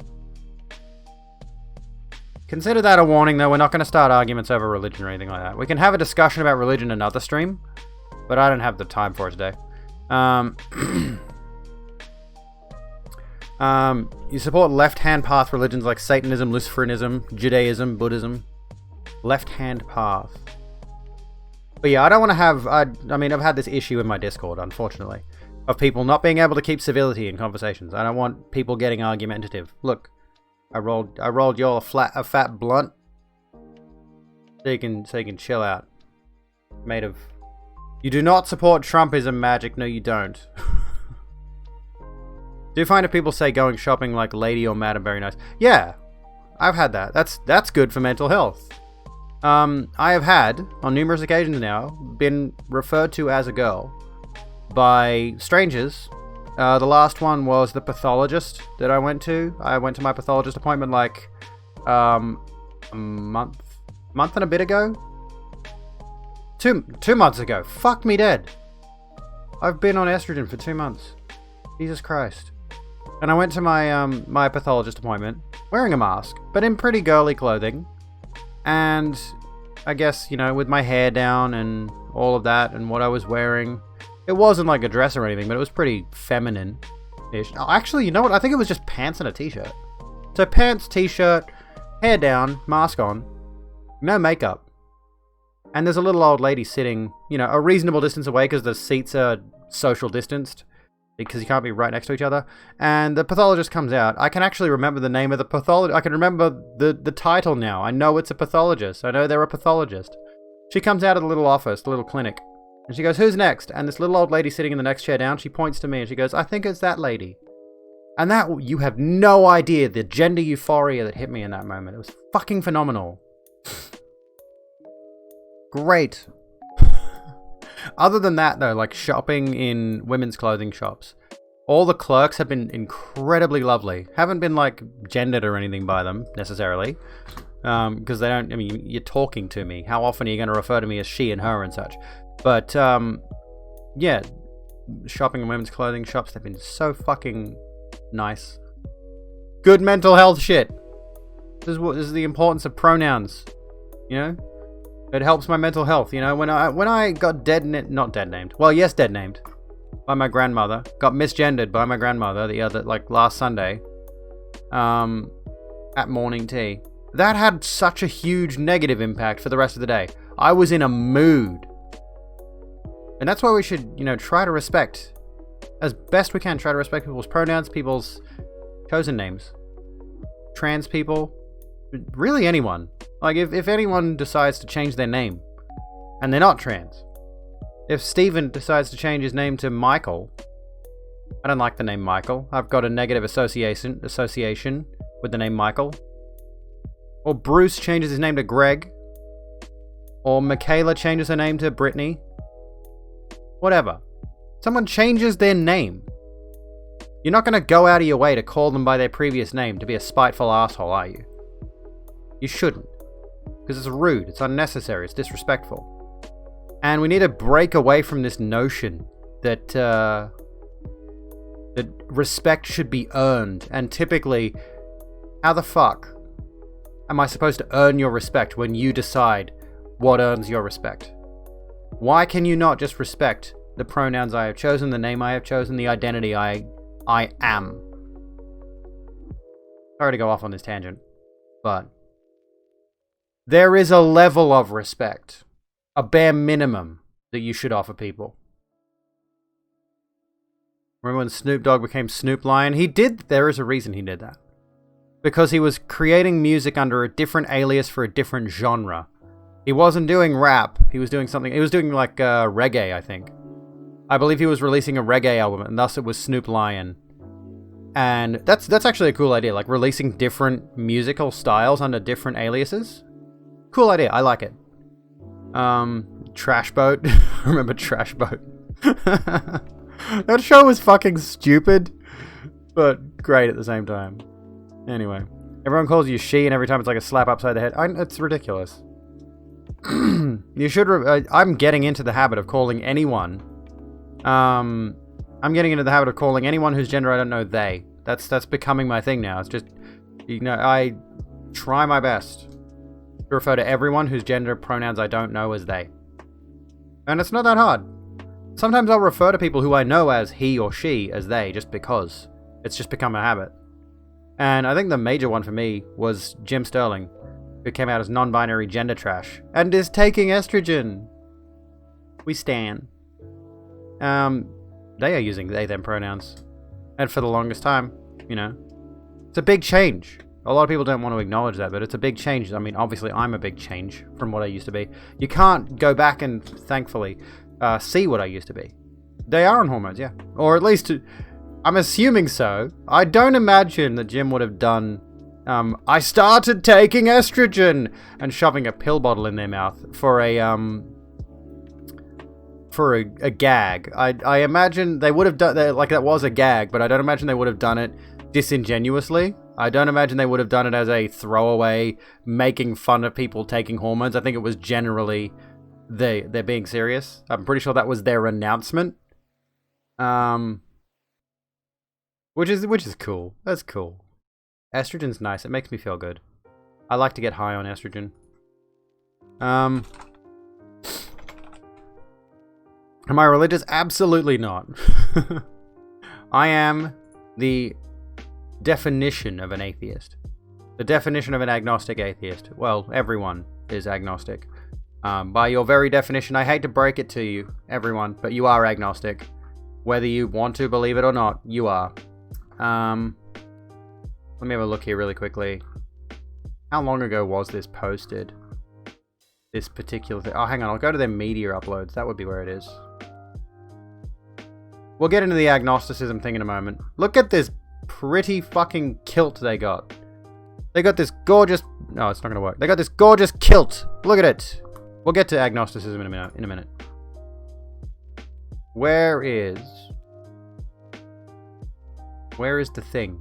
Where is the bit? Here we go. No. That's not it. I can't find it, but they did do the, they did do a joke saying that, oh, here it is. I found it. It was like midway through December. Here we go.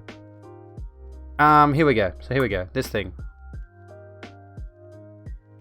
You do not need every single AAA video game day and date. You do not need to be part of the broken discourse. Take a leaf out of my book. Instead of playing Cyberpunk, I started taking estrogen. Now that's fucking punk.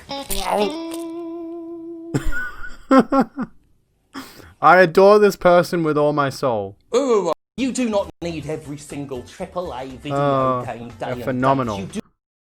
Oh, my goodness gracious me. How can you believe in not believing something? Okay, so agnosticism. Agnosticism. Hang on a sec.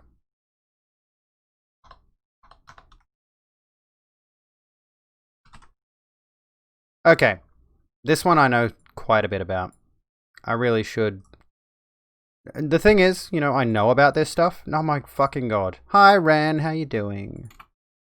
Agnosticism. Right? The very concept of agnosticism at its core, a lot of people have had this idea for a long time, that agnosticism, well, they've had the right idea. They've had the right idea of like, they don't believe, but they don't not believe, they don't really know. Alright? You're gonna dip? Rightio, Broken. Have a good one. Oh, okay, let me turn the music back on. Tell me if it's too loud or what have you. The concept of agnosticism, yes, is the idea, as Kez said, or at least the idea that a lot of people have. The wrong idea, mind you, is that agnostics are supposed to be sitting on the fence. They're not, I don't believe in a god, versus I believe in a god. The situation with agnosticism is not knowing if there's a god. A distinct difference. And a lot of people, for some reason, have thought it to be this in-the-middle viewpoint, when the reality of the situation is agnostic is a modifier of either.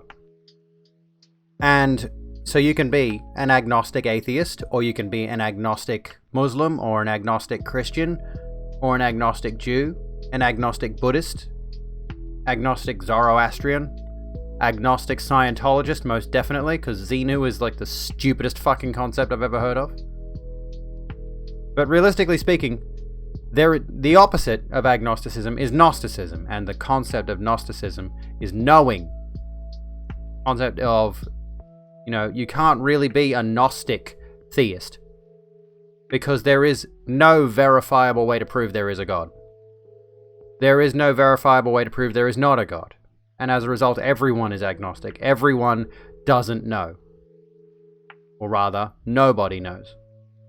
And you can't just assert things without having any reliable evidence of it.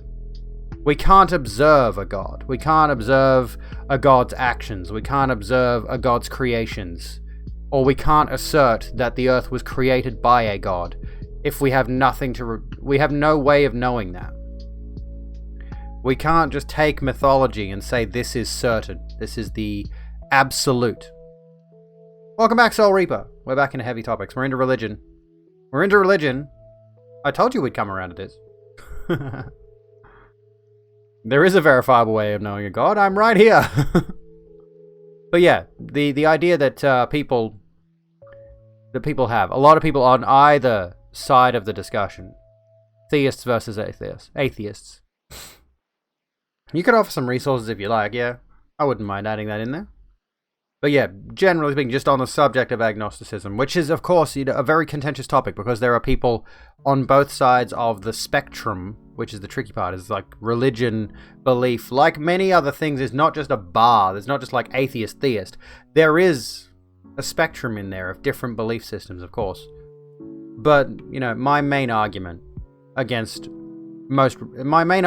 religion as a concept is if you don't believe in any other god than the one that your religion ascribes to. This was who said this? I forget who said this. Oh, Ricky Gervais, who we're iffy on at times, but he said this to Stephen Colbert. It's like if you as a Catholic believe in the Catholic God and don't believe in any other god, and there's 3,000 gods, then you're not believing in 2,999 other gods, but you're believing in one. And the atheist is just believing in one less god than you. So how are you going to verifiably state that your one god that you have is the one true god? And that's the situation with agnosticism, is that agnosticism is the notion of knowing, is the concept of knowing things. And, well, the A is the important part here. Gnosticism is the idea that you know something. I believe you can apply the Gnostic situation to a bunch of different topics. I'm not quite sure how else you could use it, but I do believe there are different ways to use the term Gnostic. But throwing the A on there turns it into that thing of Gnosticism is knowing something, agnosticism is not knowing something. So in the same way you would use in, like if something is conceivable and then you add in to the beginning of it, it's inconceivable, and you flip the definition on its head. Hello Trump, you're fired. How you doing? The Atheist Experience Talk Heathen both run weekly call-in shows where they ask a single question: what do you believe in and why? They're both part of the atheist community. I think I have heard of Matt Dillahunty. What's he doing these days? I swear he was bigger a few years ago and then his channel fell off. I don't know. I've generally dropped from this whole conversation though in the past few years. I do still hold very strong beliefs about religion. About the concept of religion, I do believe it's flagrantly, by its very definition, a control method. And it works. Sadly, it works very, very well. There's a lot of... You doing alright? I'm doing alright. I'm doing well. I'm doing good. There's a lot of... there are a lot of cults in Asia, actually. I think, generally speaking, the way their society is structured makes it easy for cults to crop up. And as a result of that, because they are so used to living in a system that controls virtually their every move, they fall into these systems where people will be doing very questionable things in the name of their religion, which itself is just a... it's just a system where somebody has said to themselves, I can be a prophet. It's one of those kind of situations. There's apparently quite a few of those over in Asian countries. China, Japan, Korea, etc. You get these big gathering halls full of people. The Rogue Room appreciates your recommendation. Magic, in reverse, mirror magic. Thank you so kindly for the host, mate. When you were in a rehab facility, you had a spirituality class on Taoism, which isn't even deistic, and you almost evolved into a brawl. You left to go to bed. That's the thing about religion. Yeah, religion is very, very heated as a topic. And that's why I think that's why I generally went away from it. I was very big into atheism in 2016. It was a defining part of my personality. Back in 2015, 2016, maybe 2014. It became this thing where I was like, there were three things. And like, this is a part of my... This is really weird, but I definitely believe if things hadn't turned out differently, I would be probably heading far down the alt-right pipeline by this point. I think I ended up distancing myself from social media quite a bit. Room. The Pokedex... We hope you enjoy your stay. The Pokedexter, Uwu. Uwu, welcome to the Rogue Room. Take a seat, have a drink, put your feet up. We have table service. Wear your mask on your head, like this. Stuff profits with. Thank you for the insight. Well, I hope it's helpful insight, because I am speaking from my own experience and my own research. So it's worth, taking the things that I say with a grain of salt. I am not a trained professional, but there are things I know things about, That's the important thing. As a streamer, I'm an entertainer. I am not an educator, much as I would like to be, actually. I would like to educate on sociological things. I'd like to learn more about sociology and then go into teaching about that. Hope you didn't scare me. You did. It's alright. We get that kind of thing happen all the time. So, where were we? Come to the conclusion it's no longer about true and false. It's about independently verifying information and ascribing a degree of confidence equal to the evidence for a particular topic. Pretty much. Yeah, I think that's a good way of putting it, with regards to Gnosticism and agnosticism. Been a bit iffy about religion, because one thing you've realized during high school is that priests and pastors apart from coming off as creepy, they would only talk about how good things are, and just struck you as off. Reading poetry about water and people screaming at each other about Christ. Good Lord. This is unfortunately the problem with therapeutic institutions, rehabilitation, the 12-step program. Okay, so as we'll recap on the agnosticism thing. The basic definition is agnosticism is the act of not knowing, basically. If you are agnostic, and you are, in terms of religion at the very least, in terms of a god, you are agnostic because you cannot know. You do not know and you cannot know. There's no way to verify it. That's what agnosticism is. But I believe the term can be applied in different principles beyond religion. But in the general sense of religion, agnosticism is the inability to know. Can't wait till October and you can finally tell the Mormon story. Okay, I look forward to it. Like they weren't telling you the whole story, if that makes sense. But yeah, be like water. Be like, what was it? Thales of Miletus.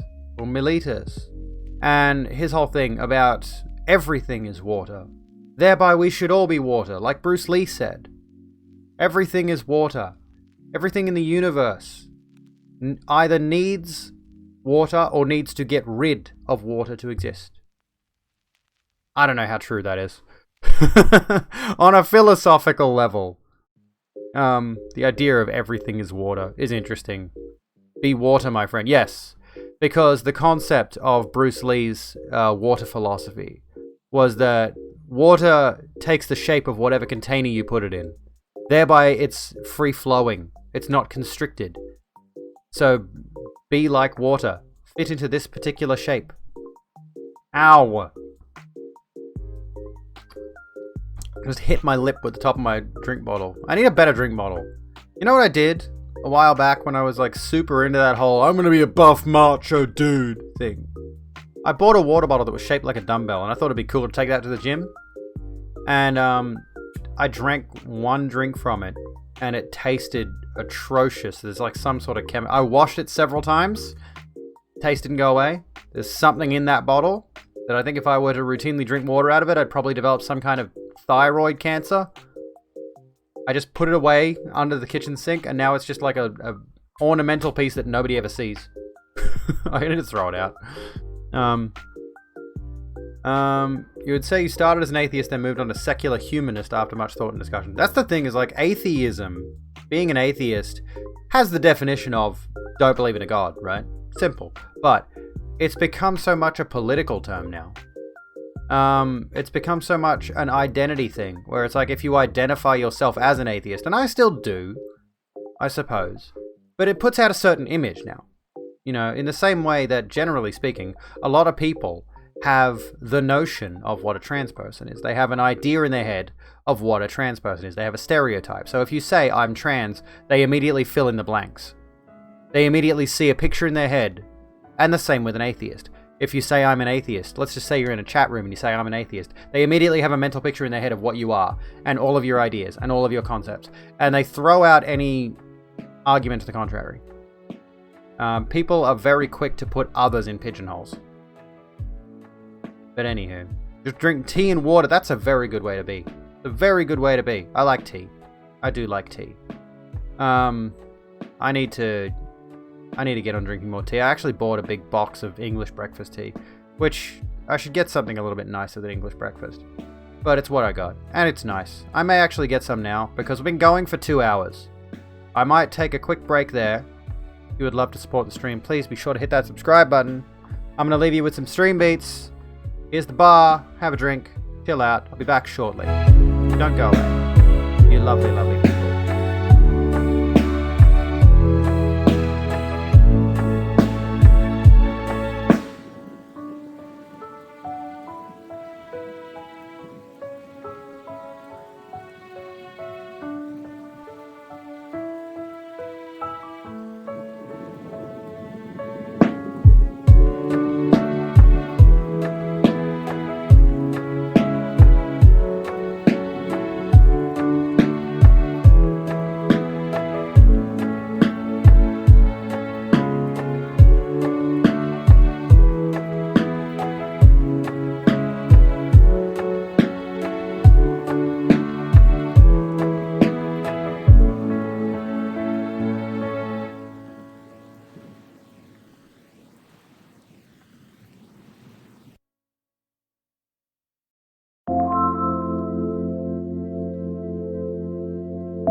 I'm sorry, Harris Heller. Much as I like the first part of this song, the tin drum does not vibe with me.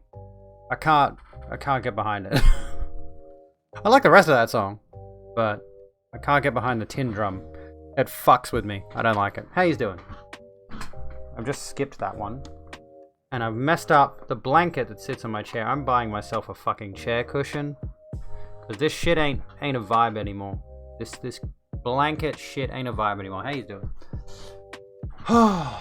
What did I miss? Let me come back to, okay, $5. $5 a month to subscribe. I haven't got any subs. I am pathetic. I am a bad streamer. I can't even get 5 subs every single stream. What is this bullshit? Ew. A drunk guy asked you if you saw the cops chasing your son, and when you said no, he called you young lady, and it was poggers. Pog you. That's good. I got tea. Have I thought of a gaming chair? I have. I mean, I like this desk chair because, for one, it's affordable, and two, it's just what's the phrase? It's ergonomic. It's good. But quite frankly, if I were to get a new chair at any point, I wouldn't get a gaming chair. I'd get an office chair. I'd get a high quality office chair, which is up around the 470 mark, the one that I would want to get. It's got 7 little legs on it at the bottom, like the little, you know how it branches out for the wheels? And it's really properly ergonomically designed. Gaming chairs are a good hype machine and a good marketing tool, but they are shitty chairs. Don't get them. Get yourself a good, solid office chair. You understand a bit more regarding the many different versions of Christianity than you did before, but boy, oh boy, you didn't know there were a few thousand. There's a lot. The amount of Americans who think Jesus was white, that's fucking hilarious to me. That never stops being the funniest thing in the world. My pronouns are she and her, and if you type !pronouns, you'll find we have a pronouns extension available in chat, which is available across Twitch. So if you're in anyone else's chat, you can see pronouns in there as well. You think I was spot on when people say I'm this or I'm that. People have this mental image, and then it's your job to explain to them how they are right or wrong, or maybe about taking another approach to the mental image. Yeah, it's hard to change minds. It's hard to change minds about that kind of stuff. What was Jesus' skin tone? Yeah, he was an Arab Jew, looked like a Middle Eastern man, which is the irony is amazing because people who think Jesus was white in this country also tend to believe people who look like Jesus are terrorists and dangerous to America. It is fucking funny. It is fucking funny. Pronoun seems to be hit and miss, like it doesn't work sometimes. I think, sometimes for me it doesn't work either. I don't know why. Another way you've heard atheism explained is that atheists are just like you. We share loads of the same beliefs, but they just have one less belief than theists. Well, that's the thing I mentioned before about Ricky Gervais saying that to Stephen Colbert. Who I respect Stephen Colbert a lot, but not because of his religious beliefs, because of everything else. What's this? I honestly never thought about it. Western society. Yeah, Western society is very racist. There's a whole lot there that you could unpack about Western society and racism. Well, because, of course, a lot of people in Western society don't want to acknowledge the fact that racism is not just degrading somebody for the color of their skin. Racism is an institutional problem. You can be a racist, which is to contribute and be an active part of the racist system, the institution. But I think we need to move past this idea that being a racist means I hate black people. Like that tends to be what people think of when they think of what a racist is, but racism and racists. Why did I say that on stream? Good lord. Racism and racists are a built-in part of a much broader system. There's a lot more there than just saying bad things about a race. You drop resources in Discord? Sounds good, sounds good, sounds good. I like that. I like having resources available. I need to find some more of my own, actually. I'm looking at this gap in my hair and it's pissing me off. Like, I want my fringe to be perfect, and you're not perfect and you're annoying me. Everyone sees racists as Ted Bullpits, and Ted Bullpits aren't a thing anymore. Ted Bullpit, what's that name? Time to go clip that to go with the Nazi clip. Hey, I specifically said grammar Nazi. Anyway. Anywho.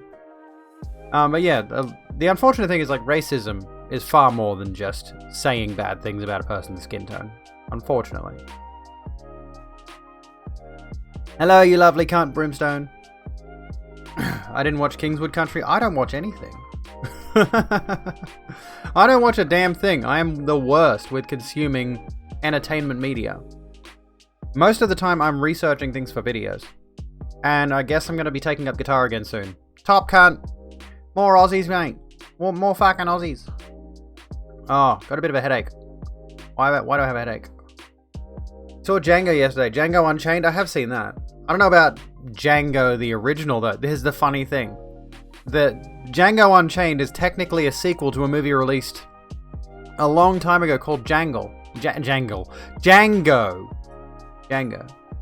Oh, probably not enough water. Oh, God. Not the web framework for perfectionists with deadlines. No.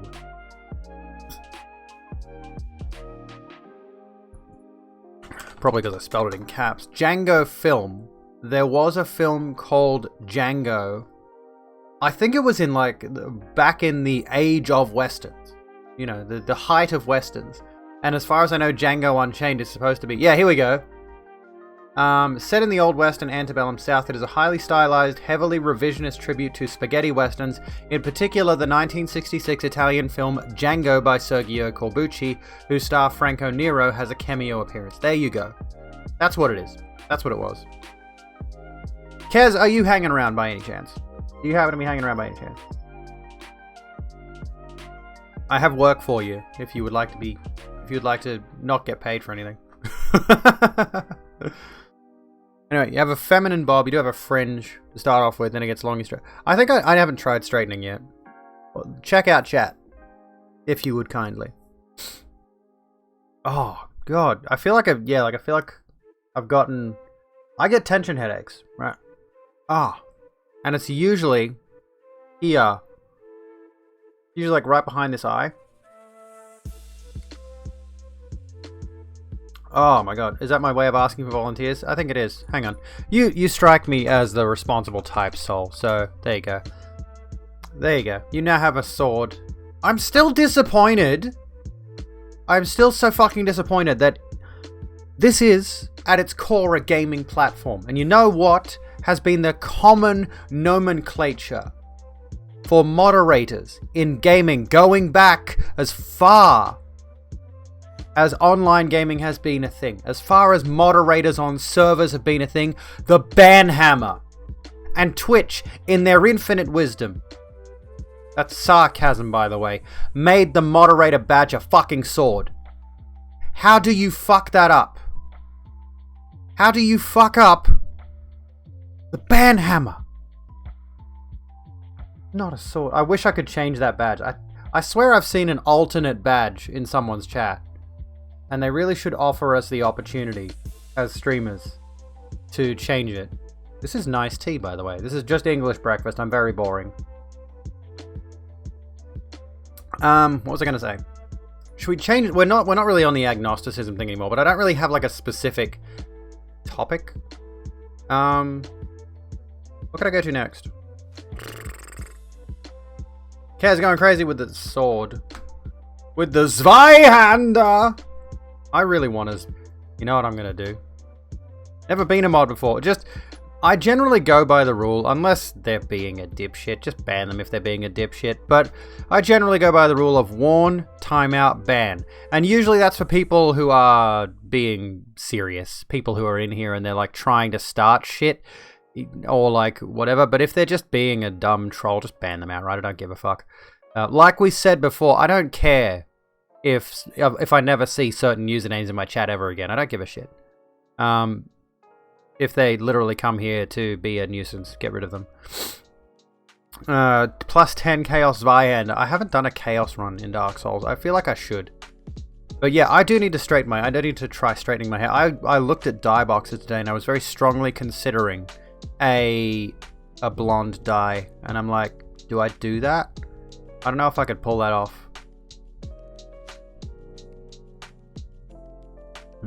Like people asking multiple times, "Are you a boy?" It's like it's a stupid question. What do you go? Like here's the thing. Here's a question for you. You got banned because of your name earlier today. To be fair to you, yeah, you should probably change it. But I will say, like when you first came in, I was like, oh, Is this another one? But you seem cool to me. Fired. I'll call you Fired. I need a topic. I don't know what to change it to. I'm going to get rid of the title for now. I'll get rid of that for now. Gets off his soapbox. Hate the fact that it's called a phobia. It's an irrational fear. Well, shall we? Shall we get a little bit philosophical in here?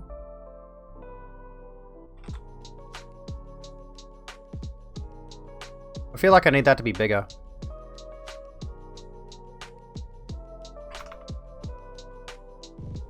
A bit of philosophy? Well, my philosophy, not the book. We'll come back to the little bit of philosophy thing in a moment. Phobias. We talk about the idea of homophobia, transphobia, soul, there you go, etc. as being bigotry. And they are. But there is this notion that and this is a joke that has been repeated time and time again, and I don't fully believe there's no truth to it. There are some people who don't like this kind of joke because it potentially sends a bad message about being trans or being gay. But the joke is, of course, people that are so obsessed with hating on trans people and gay people and whatever other phobias. Like, I mean, once you get into like stuff that, like race, it gets a bit trickier. But there is the joke going around that if someone is so into the idea of being homophobic or transphobic, like it's a part of their personality, they never let this go. The thing is that they're secretly gay, they're secretly trans, or whatever like that. I don't think that's necessarily true. I think it's an amusing idea, but I don't think it's necessarily true. What I think the actual reality of it is they do have a phobia. They do have a fear of being that person because they've been raised their entire life to hate those people. They've been raised their entire life to hate gay people, hate trans people. And as a result, they project that outwards. And the cycle continues. They will go on to teach that sort of thing to their children. They have that fear, and this... Actually, yes, this does come into the racism thing as well. To racist xenophobes. The idea that they are afraid of being anything other than the minority. They like the fact that they're the majority. They like the fact that they are the cis straight white males, typically speaking. Obviously, there are people who are not... Obviously, there are people who do not fit that, who are still bigots, who still are phobes, whatever else you want to use whatever other phrasing you want to use there, but they are afraid of losing that spot at the top of the pyramid. Culturally. I did watch the video of Samantha Lux reacting to the transphobe. I watched her reaction to it where she broke down all the arguments. Hilarious. Samantha Lux is great. I love her. But yeah, that's my personal interpretation, of course. That's not based on any specific psychological science, but I do believe there is a lot of evidence to suggest that people who are homophobic, people who are transphobic, people who are racist, like you said, when you're accustomed to privilege, equality can feel like oppression. They feel like if we give those people too many rights, it's going to take away rights from me. And that's never been the case. That has never, ever been the case. That's never been the situation. You know, these are the majority. Even if they're not... I don't want to get into the whole every white person is racist thing. There's a whole discussion there to be had. There's a whole... Yeah. Anyway, I don't want to get into that discussion. But... there are a lot of white people who are not bigots, obviously. There are a lot of people who are in the social status quo, the comfortable, privileged position, who are not bigots. And good on them. You know, but it takes more than that. It's like has been said on numerous occasions, it's not enough to be not racist. You have to be actively anti-racist. Same with homophobia and transphobia. It's not enough to not just be... and it's not enough to not just be not homophobic. You have to be anti-homophobe, anti-transphobe. You need to be actively against these people and these ideas. Because otherwise, you're just letting it fly under the radar. You like that? Equality can feel like oppression to those who are privileged, yeah. Because they've had everything handed to them. Even people who are, like myself, I have lived a pretty not great life. I was raised largely by a single mother, only ever saw my dad who went off to pursue his career on occasions. You know, I only saw him on birthdays, Christmas, Easter, and the rest of the time it was my mother, single mother, taking care of me and my sister alone while she's studying. She was working a dead-end job for a good long while there. You know, she was trying everything in her power to scrape life together for us. So not a tremendously good upbringing, but although we did have a few more creature comforts than I and my kids do now, actually. The unfortunate reality is not much has changed. I'm still in a pretty terrible situation. But I do have to acknowledge the privilege that I do have of being able to live in the situation I do. Even if it's not ideal, even if I don't have a fucking swimming pool or a jacuzzi. You know, I do have to acknowledge the fact that I have a roof over my head and I have room for my children and they've got things. I have a PlayStation. I have a PC I can stream from. Although I probably shouldn't have spent that $4,000 on it. Keep in mind that was like over a year ago now. And I could justify it at the time. But I probably should have put that into savings. You didn't know I have children? The fuck? I have 2 kids. Unfortunately, they share a room. My goal... And honestly, I'm going to throw this out there. This shit, sub goal, Patreon, coffee, all of that kind of shit. If I can somehow scrounge together an audience that will financially support me, my goal is to move into a house that has enough space for them to have their own bedrooms. Unrealistic. Not going to happen. You know, of content creation. Unreasonable to expect it. And that's another privilege thing, right? It's like you look at some of the bigger streamers, or even some mid-tier streamers. You can look at streamers of my level. You see all this shit? I did all these graphics myself. I did this whole thing myself. But I go and look at other people's streams, and again, people who are my level, people who are smaller than my level, and they've got overlays that they paid for and transitions that they paid for, and they go to their face cam zoomed in scene, and they've got this backdrop full of neon lights and collectible figurines and all this other cool shit. And then they show you their setup, and they've got multiple screens. And these are people that have got 9 viewers. It's like, if that doesn't tell you about privilege, I don't know what does. Like, you're streaming to virtually nobody, and you've got all this equipment that you've spent who knows how many thousands of dollars on.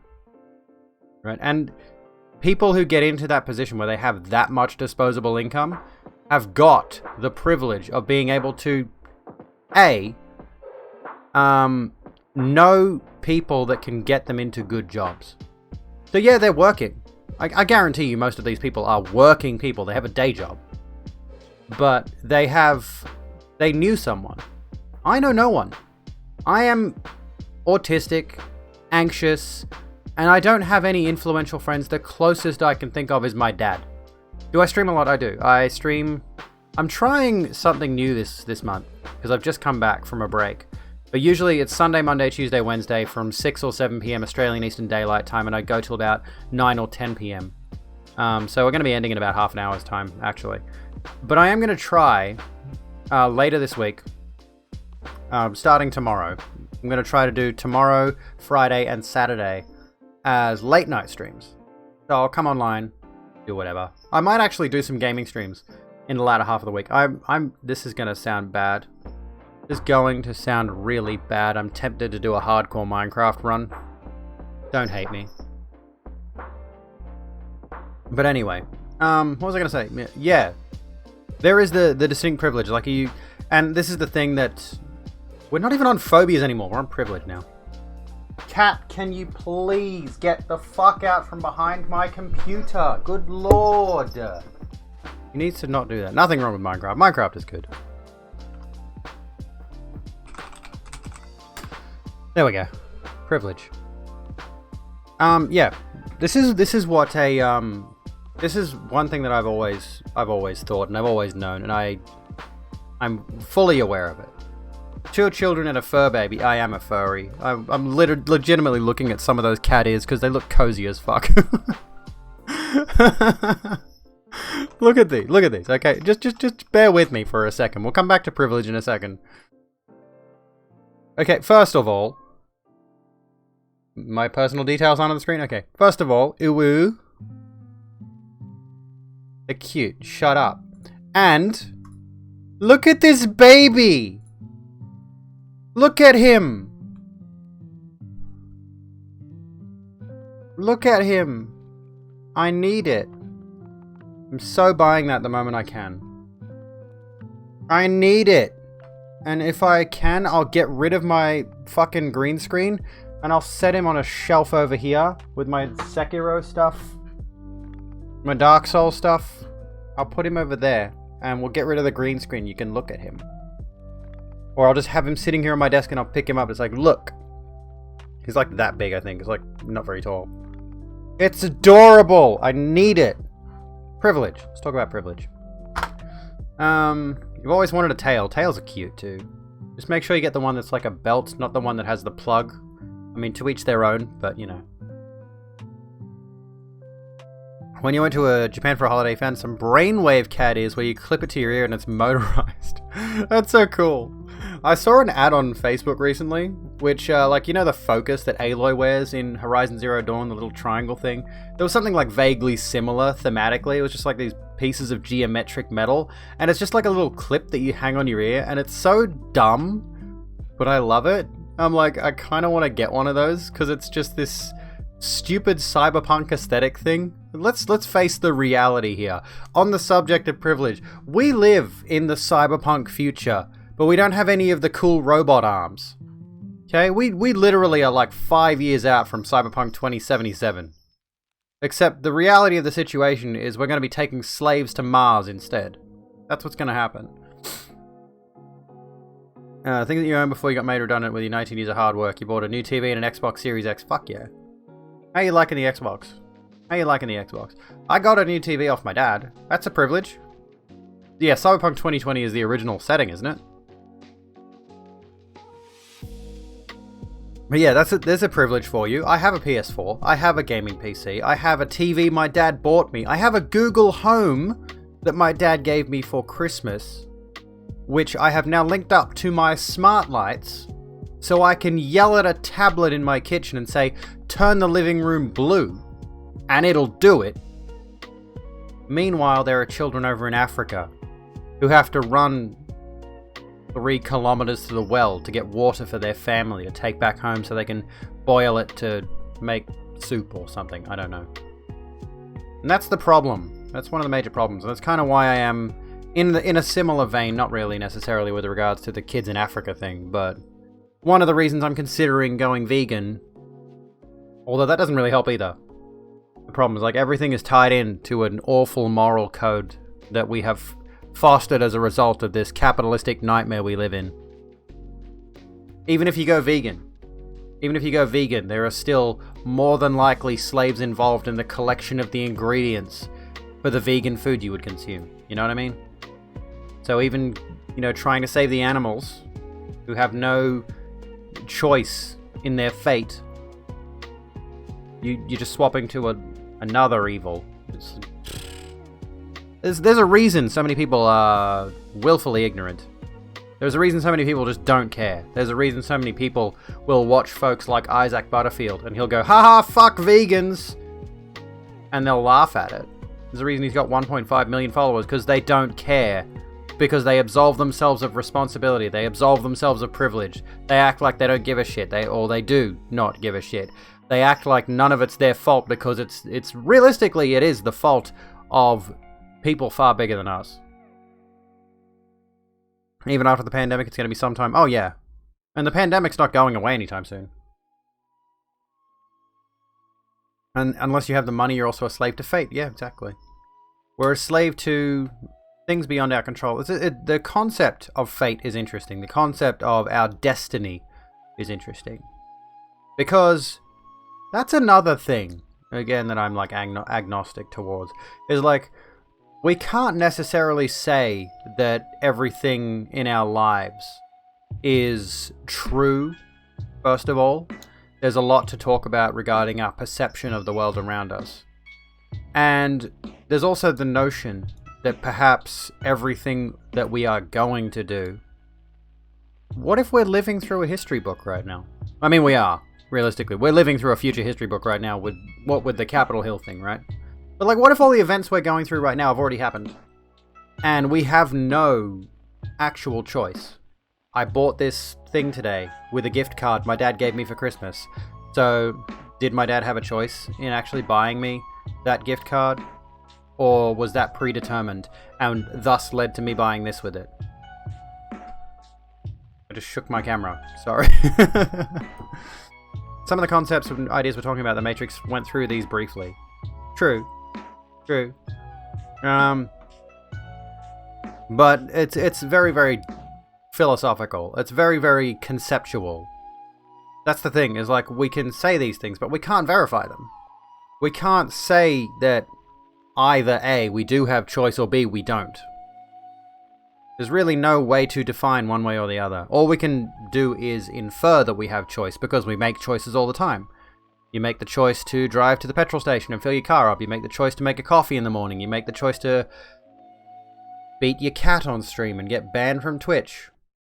Not Alinity. She didn't actually beat the cat, but there was another guy who actually, like, his cat was on something and he got up and he started walloping it. That was a choice. He was going in on that cat. That was months ago. But dear God. And people still go on about the Alinity thing. That's a choice. Choose not to complain about Alinity underneath Twitch tweets, thanks. SARS was in 1918. Seems like history is repeating now with COVID. It does feel like that. But the difference is well, it wasn't SARS. It was the Spanish flu. It was the plague. Anyway, 50 million people died in that one because, of course, they didn't have the medical advancements we have today. But there's a lot that aligns. This is like, you're right. In a lot of ways, a lot of history does feel like it's repeating itself. We've got the plague. The plague is back. Donald Trump, literally, like, this is a thing, right? I greatly respect James Gunn for this, and a number of other things. I greatly respect James Gunn as an individual. We'll get this out of the way right now. Why the fuck is it not? Why Twitter? For goodness sake, I searched James Gunn. Why is he not the top result? Anywho. This is something, we'll get to this really quick. It's going to be our final real topic.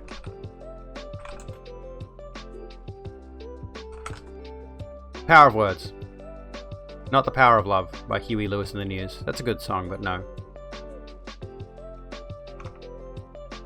We'll put this over here. Anyway, the Power of Words. Let me move you over here as well, because you're in the way. You're welcome. Okay, so James Gunn tweeted exactly... So Mike Scott tweets, "It's like fascist used to be overused in a knee-jerk way. Now there are real fascists who also happen to be real traitors." Oh, the original tweet was... So James Gunn says this: "Quit using the word traitor for everyone who disagrees with you or who acts stupidly. The president, members of the Senate, Congress, and people who stormed the Capitol are actual traitors who supported an insurrection. Using it all the time on Twitter for everyone diminishes that." Mike Scott says it's like fascists used to be overused in a knee-jerk way. Now there are real fascists who happen to be real traitors. Then James Gunn says, "Exactly. We pissed on the power of words through hyperbole, and we ruined comparisons to Hitler as well because now we have a president who is actually aping a lot of Hitler's behavior, but we ran around calling everyone from Reagan to Dick Cheney Hitler for 50 years. And this is such a good point to make. The power of the words we use. And this comes back to that dickhead from before. Because... unfortunately, like, you're on two sides of the spectrum here. Some words, their meanings and definitions do change in a way that is non-harmful to the discourse, right? The ideas behind gender and sex and biology and all of that kind of stuff.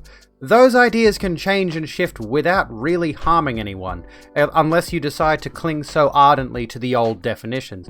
But the idea of, like James Gunn said, referring to numerous people as Hitler, even though they may have committed awful actions, but constantly throwing out the Hitler comparison. Hitler was an atrocious human being. He committed truly dreadful, despicable actions with his power. And to continually throw out the Hitler comparison, which obviously the power of the internet, everyone is constantly comparing everyone else to Hitler. Now if you say someone is Hitler, it's a joke. It's a throwaway line, and no one gives it that strength that it should have to be able to actually compare someone like Donald Trump, who tried with this insurrection, tried with this Capitol Hill raid. An actual despotic move, which, if it succeeded, could have spelled disastrous results. We already know that the administration in America is doing some despicable things that are probably on par or getting close to what Nazis were doing. We know they have concentration camps. We know they have done forced abortions on people in those concentration camps. And we know that the President of the United States... This is the thing that really irritates me about him as the President of the United States. And what really gets me in a good way about Biden, as much as we can't really give Biden too much credit, he is still right of center, and he is still not the best guy, but he's the best we've got. But you have to give Biden credit for, even in the wake of white supremacists, we shouldn't be trying to unify with them, but all of Biden's messages so far have been about unity, have been about bringing together the country and hopefully bringing people down from that extremism. Fingers crossed. Whereas Donald Trump, throughout his entire presidency and beforehand, was always about division. He was always about sowing the notion that there's a bad guy and you should be angry at that bad guy and they're doing bad things, and as a result they are the evil, and he's riling up the crowd, he's getting them fired up over it. Constantly demonizing his opponents. That is explicitly the action of somebody who, when they're in power, they do not intend to lose that power. He never intended on honoring the democratic process with this election. His moves were despotic, his moves were tyrannical, authoritarian, and if he succeeded, unfortunately he has not now, and you missed it, you should love him because he will do something against the bad guy. Yeah, he's making a villain, so you get angry at the villain, and then he does something against the villain and he's the hero. That's his ambition. That should not be the ambition of a democratically elected president, especially when you're creating that enemy within your own country. Okay, you are ruling that country. If you are creating enemies within that country, you are doing something wrong. You're learning about words as you don't want to offend anyone. It's not me. It's good to learn about these words. Don't know if it's even possible. Most Republicans think Biden is a freaking communist, even though sorry to say he's a moderate Republican. I think there's enough power and enough sway in American politics to keep Trump out for now. I think there are enough people who are fed up with Trump's regime to the point where they're trying to get rid of him, and they will support Biden because he is, again, a moderate Republican. But he's just the elected leader of the Democratic Party. Seems like 99% of the US don't actually know what communism is. Socialism does not equal communism. And hot take, neither one of those are bad things. This has become a major media, and again, power of words. The idea of socialism and the idea of communism has been twisted and perverted into this evil thing. And the majority of the people who are going on about how communism and socialism is evil don't know what the fuck socialism and communism are even about. They don't care to. They just want to have something to look at and say, that's evil. Bernie Sanders is a socialist. That makes him a bad guy. It makes him as bad as Hitler. Again, the Hitler comparison. That's what they're going about. I don't like this track. I'm skipping it. I could be a pundit. Pay me for this. I'm just screeching into a microphone here. Seriously, this is what a lot of those people who are spreading that infantile rhetoric do. I could do this as a job. Why am I not doing this as a job?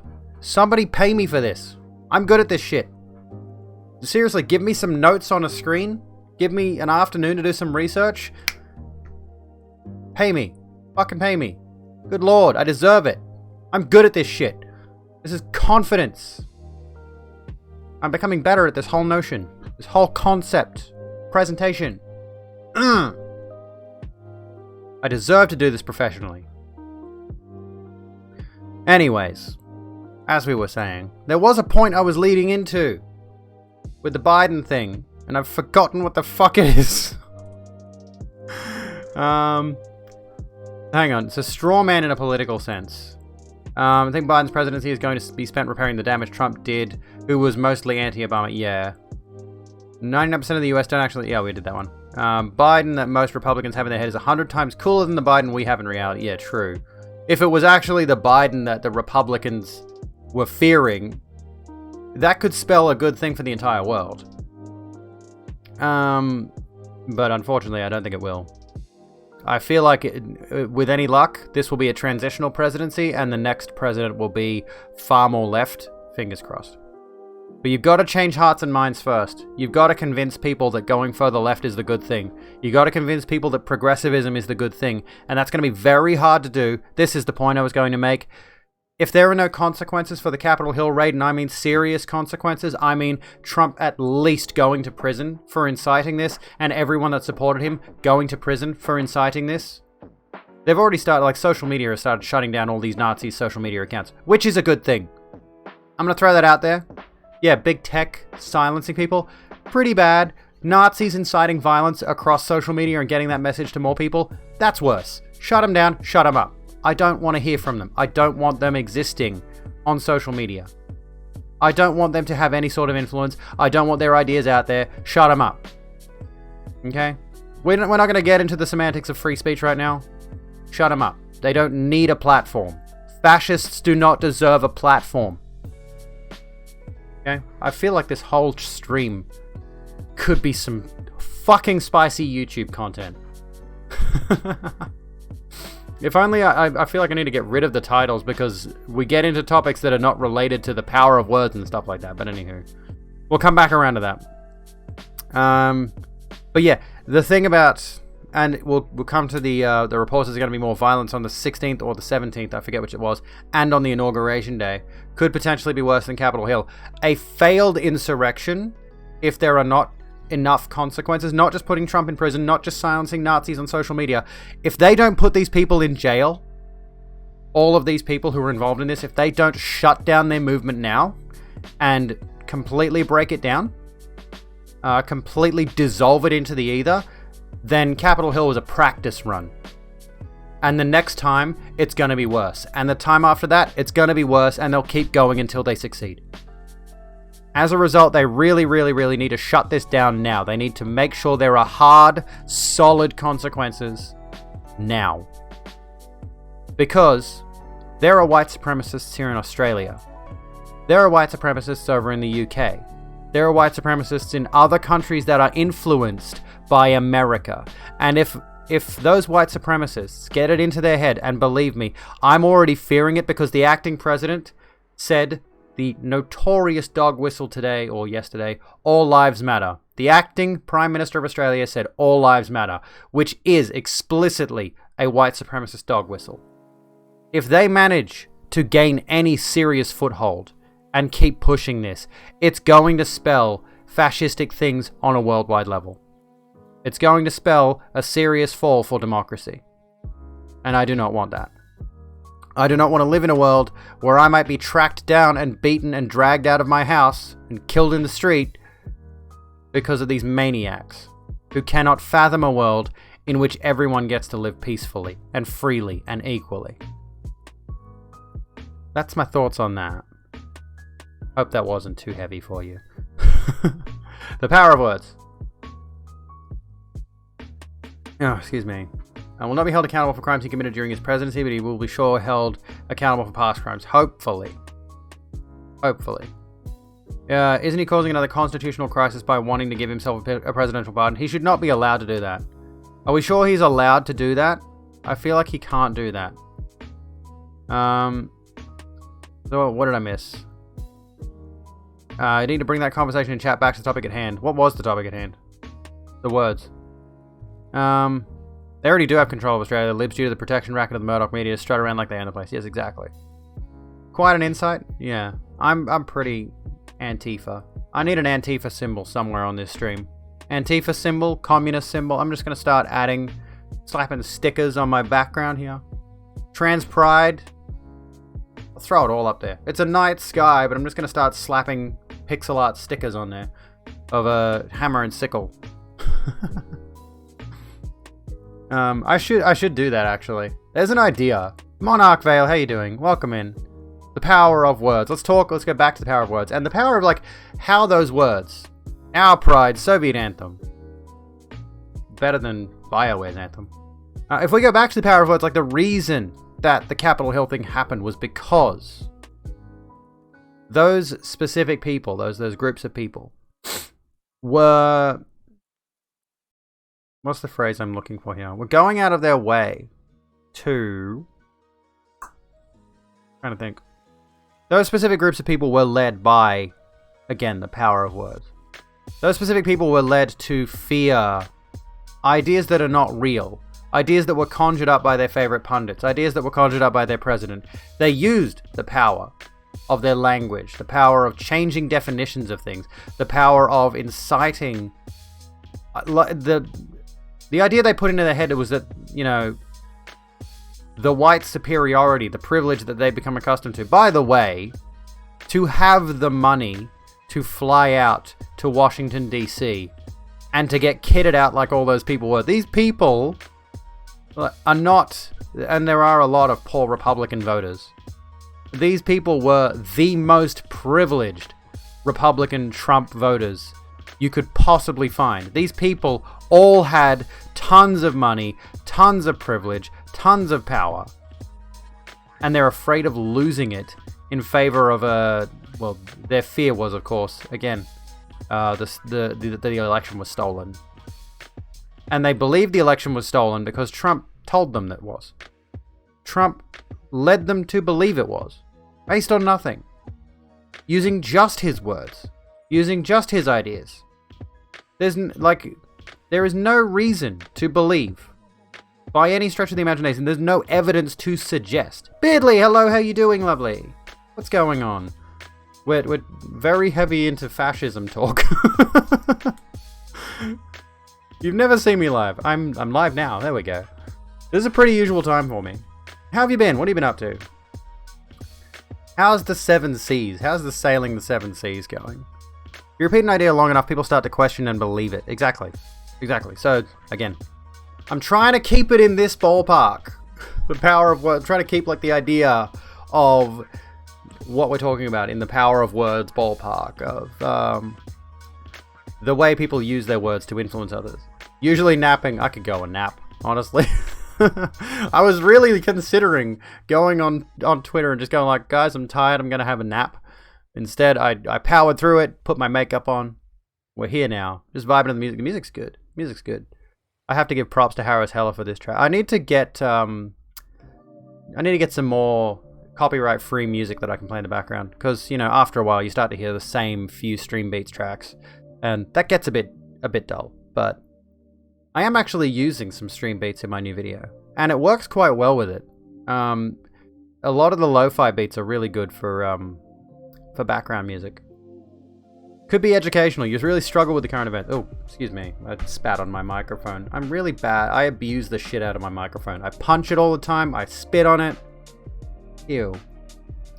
Would you recommend NCS? You could recommend NCS, but I don't know what NCS stands for. Go ahead. So yeah, we were talking about, to summarize this topic, I suppose. We began with James Gunn's tweet about how... No copyright sounds. Okay, I'll give that a look. Thank you. We began with James Gunn's tweet over here, talking about how we ruined comparisons to Hitler. Because Hitler is, of course, one of the most atrocious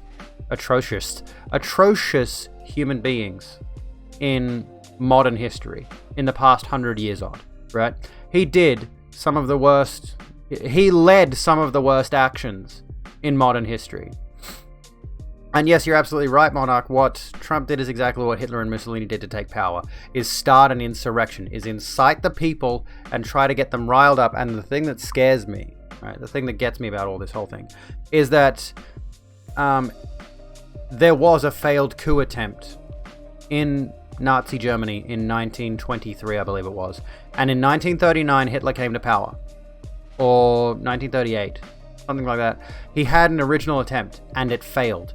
And was he properly punished? Were there proper consequences? No, and we all saw the outcome of it.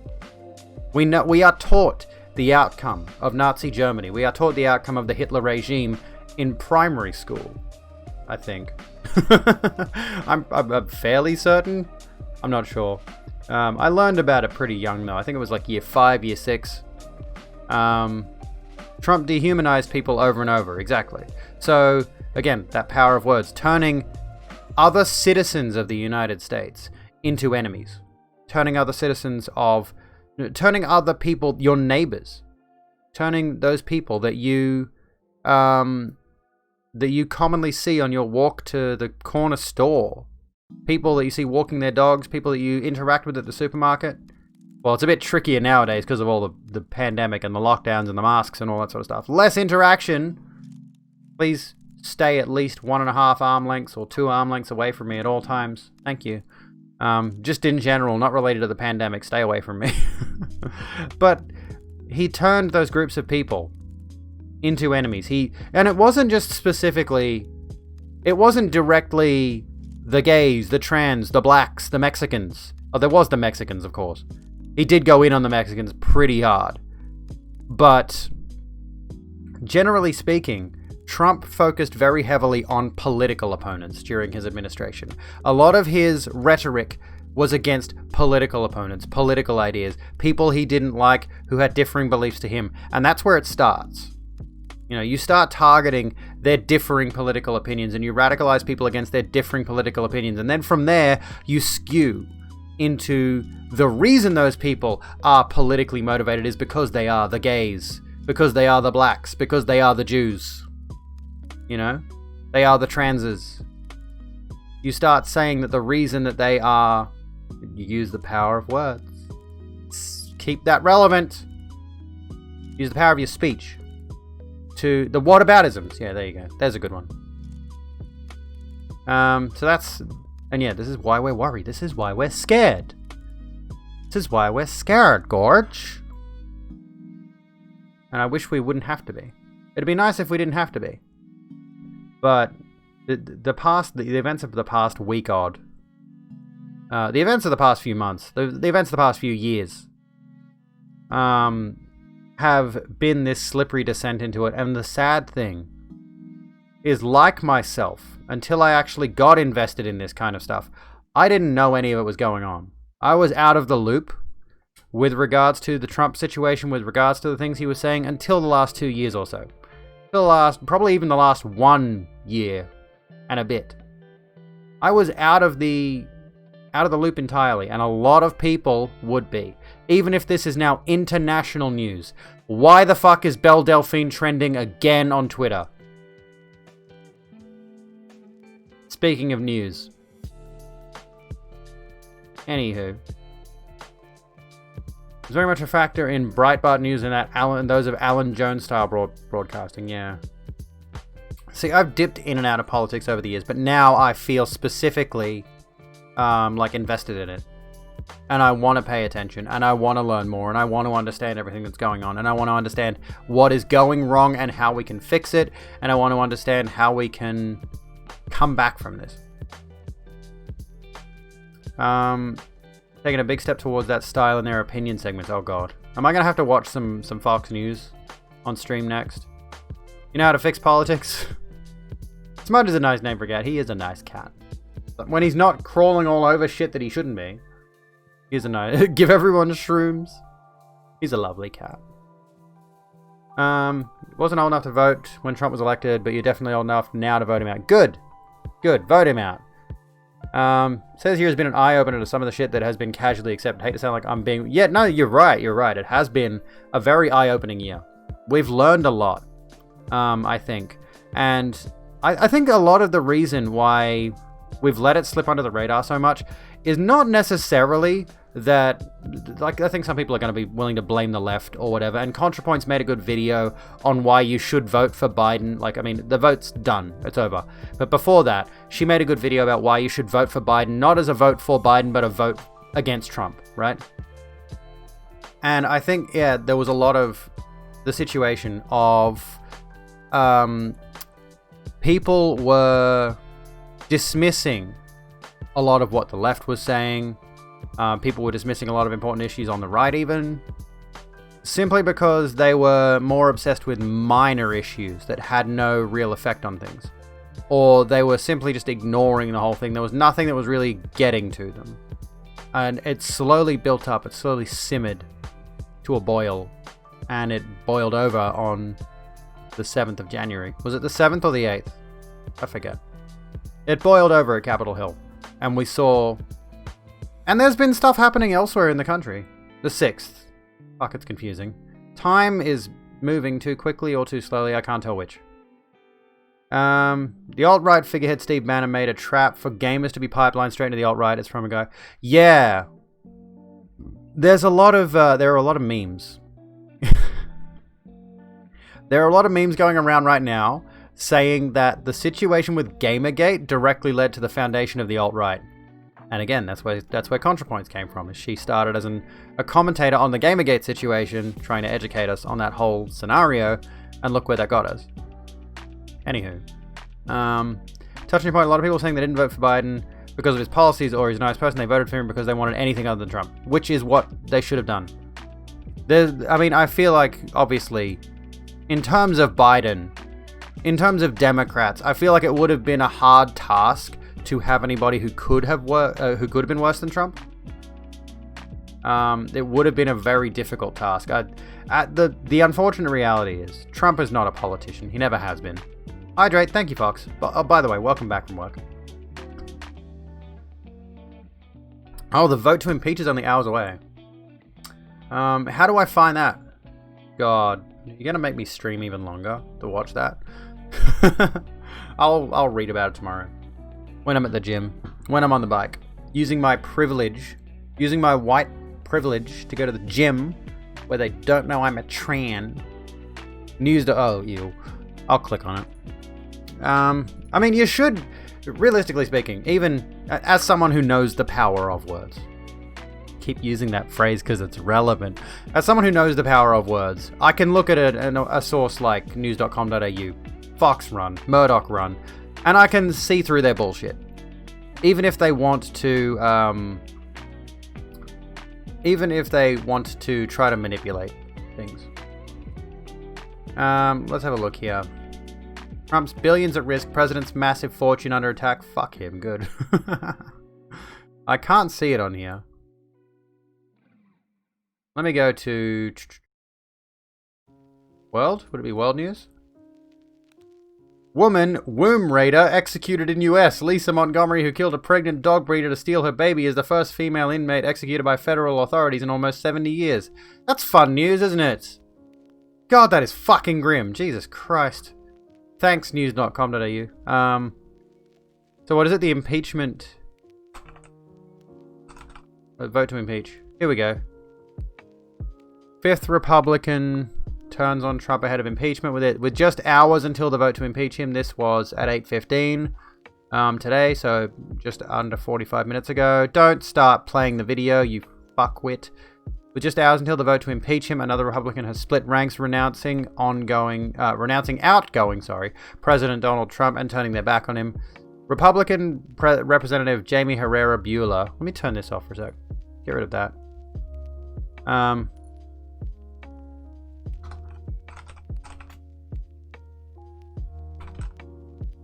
Impeachment soon, please.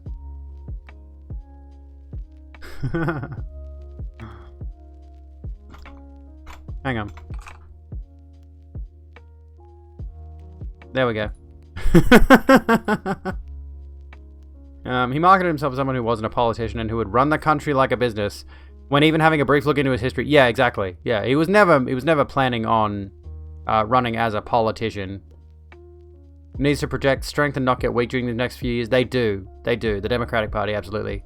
The impeachment is to make it look like the Democratic leadership is doing something when Biden has already said, no, I'm not going after Trump. I think the reason was he's prioritizing a COVID relief bill, and if the impeachment goes ahead, that can somehow delay the COVID relief bill, so that's the worry, but I'm not sure about the specifics on that. That's what I was hearing this morning, though. Republican Representative Jamie Herrera Bueller from Washington's 3rd District became the 5th House Republican to endorse the impeachment of Mr. Trump in the aftermath of last week's deadly Capitol siege. The President of the United States incited a riot aiming to halt the peaceful transfer of power from one administration to the next. These terrorists roamed the Capitol while hunting the Vice President and the Speaker of the House, she wrote in a letter shared to Twitter. I believe President Trump acted against his oath of office, so I will vote to impeach him. She joins Fred Upton, Adam Kinzinger, Liz Cheney, and John Katko in defecting, though it's expected as many as 20 Republicans, including loyalist Mitch McConnell, could vote to impeach Mr. Trump tomorrow. They're saving their ass. I mean, especially Mitch McConnell is saving his ass. They're doing it so that they can get out of trouble. Even though these were the people that were actively involved in that whole event happening, realistically speaking. The US system is just about at the UK one. Without having proper proportional representation, these kinds of things happen. Even the giant Tango Man was beaten in pure votes by... Yeah, he lost the popular vote in 2016 and only won because of the Electoral College. He won by about 70 Electoral College votes too. I think it was like 232 to 303 in his favor. He wants to run for again in 2024. Fingers crossed that this goes through and he doesn't get the chance. If Trump does get impeached, he can't run. Will the Democrats follow through? They need to. They really, again, coming back to the consequences thing, there needs to be consequences. There needs to be solid, serious consequences. He needs to go to prison. And it needs to, I'm going to say this right now, it needs to be a life sentence. He needs to have no chance of leaving prison. Believe President Trump acted against his oath of office, so I'll vote to impeach him.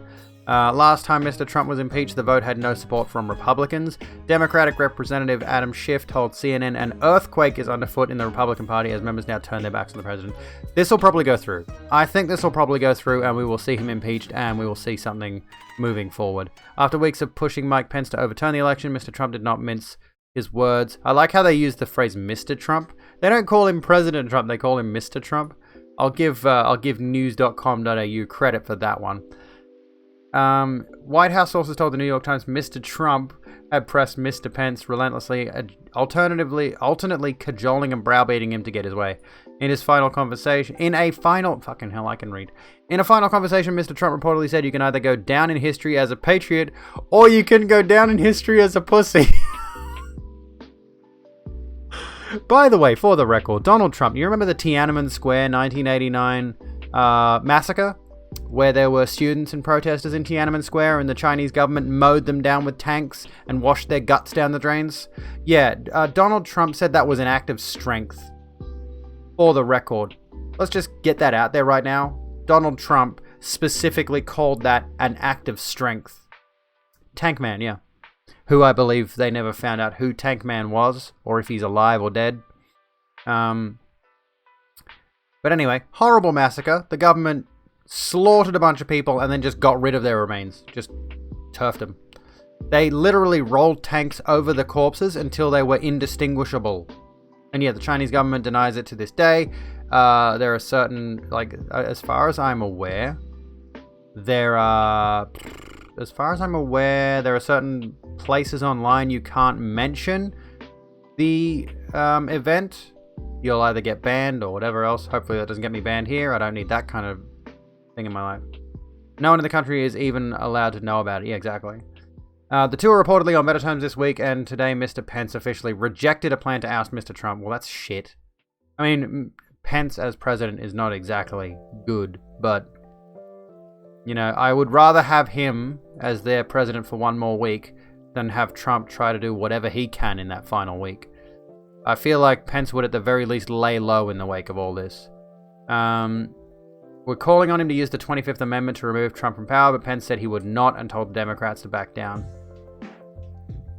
Okie dokie. Well, there's that. Impeachment, uwu. Why am I saying that nowadays? I don't know. Has his future to think about, yeah. Minties now have new plastic wrappers. Is that a good thing? I think we want less plastic, don't we? Unless they're biodegradable or something. Anywho. That's that. You know, so we know the president may be on his way out. Well, he is anyway. But I'm still worried that we're going to wake up one morning soon and there's going to be even worse news. There's going to be some big politician we know has been murdered in another riot or something. And the moment his political, oh, BioWare has failed as a company and we should let them go. That's not my latest YouTube video, Botwick, but thanks for that. I didn't even know I had one of those set up. I'm going to turn that one off. You can watch that video if you want. It's a bit irrelevant nowadays. But anywho's. Pence the snake that sat in the shadows silently nodding while Trump has his 4 years is in a very difficult spot either way, yeah. Probably mad that he can't run for president because of this presidency. Most likely. Most likely. And if he can run in 2024, you feel like he's going to friggin' win somehow. Yeah. That's the thing. Like, then this impeachment needs to go through. And Trump needs to be able to not run again. And I feel like... Well, this is the thing. You've got this 4 years with Biden. Biden has won. Biden is president. We have 4 years to de-radicalize people. We have 4 years to turn people away from the alt-right, the far-right, any of those. We have 4 years to turn people away from fascism now. We got to get started. This is why I'm doing this, honestly. Because this is not just America. This is the world. This kind of thing can affect the world on a broad scale. And I am... Yeah, 4 years is not enough, but it's a start. We can get started trying to turn people away from this before it gets really bad. Before it gets as bad as the situation that is happening in numerous other countries in the world that we don't hear about. We only scarcely hear about. There are countries that are on fire right now. You know what? I'm going to look into it. America Light. We're not America 2.0. We're America Light. Very light. There's only 20 million of us. If he's fully impeached, they will most definitely riot. And we can hope that the National Guard can step in. We can hope there is... And like, this is the funny thing, is Charlie Kirk posting that tweet about the, how, you know, Republicans, when they're not happy, they just get back to work. They don't go out and riot in the streets. Well then. I'm going to look into some countries that are currently going through much the stuff you could see America going through. But on a much broader scale... Widespread destruction, widespread violence, dictatorships. This is going on now in the world today. Smaller countries where it flies under the radar. I'm going to find out specifically which countries, and we're going to talk about those in future streams. We're going to talk about how bad this can get. We're going to talk about the violence that goes on. We're going to talk about the genocides. We're going to talk about... There was a situation a while back. I don't recall what the exact scenario was. There was a situation a while back in some country. I've forgotten which.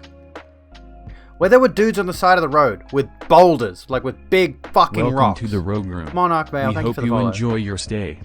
We hope you enjoy your stay. Grab a drink, sit down, chill out. Well, we're going to be ending soon. We're going to go fight someone to raid.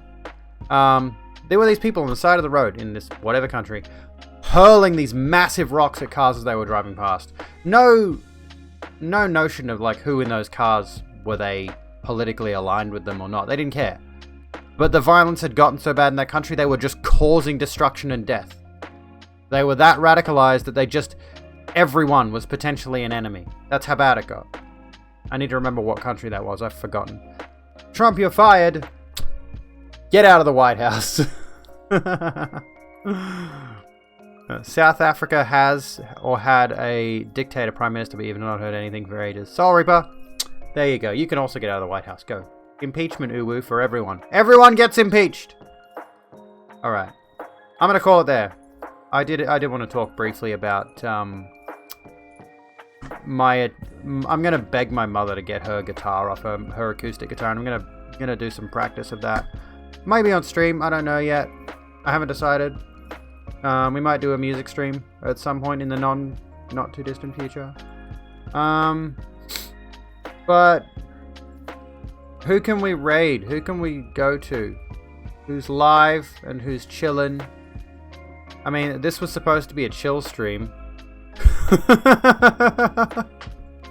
What's a chill stream? I don't know what that is. Loving these streams. I got so much passion and fire. Thank you. That means a lot to me. It really does. Because these are important things. These are things I sat on for years. Well, let's wrap that up. I'm going to change this.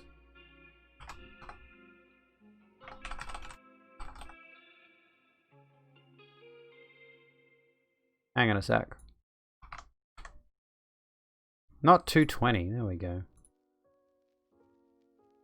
There we go. That's going to be our outro for the moment until I fix the other one. I'll do a new... There's a new outro idea in my head. I'll try to do it. I'll try to put it together soon. More pixel art. I am going to spend the next few days, though, when I've got the kids, when they're minding their business, playing the games for a couple hours at a time, I'm going to spend that editing the next video. But when I get some time, I am going to edit some new backdrops based primarily on this kind of setting, this kind of just actual background kind of thing. We're going to do a new outro one, because I don't like this. I'm not a fan of this. I do like this one by itself, but I was going to move over here. And I might get rid of the thanks for hanging bit right there. I don't know. We'll see how we go. I mean, we could use this for now. Just, like, put me over here. Just, like, go over there for a second. That'll do for the moment.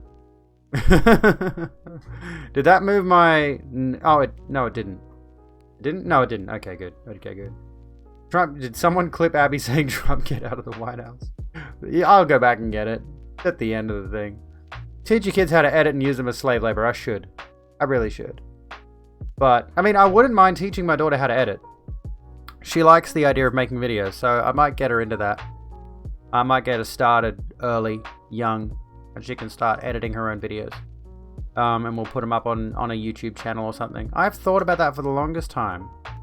I may do it.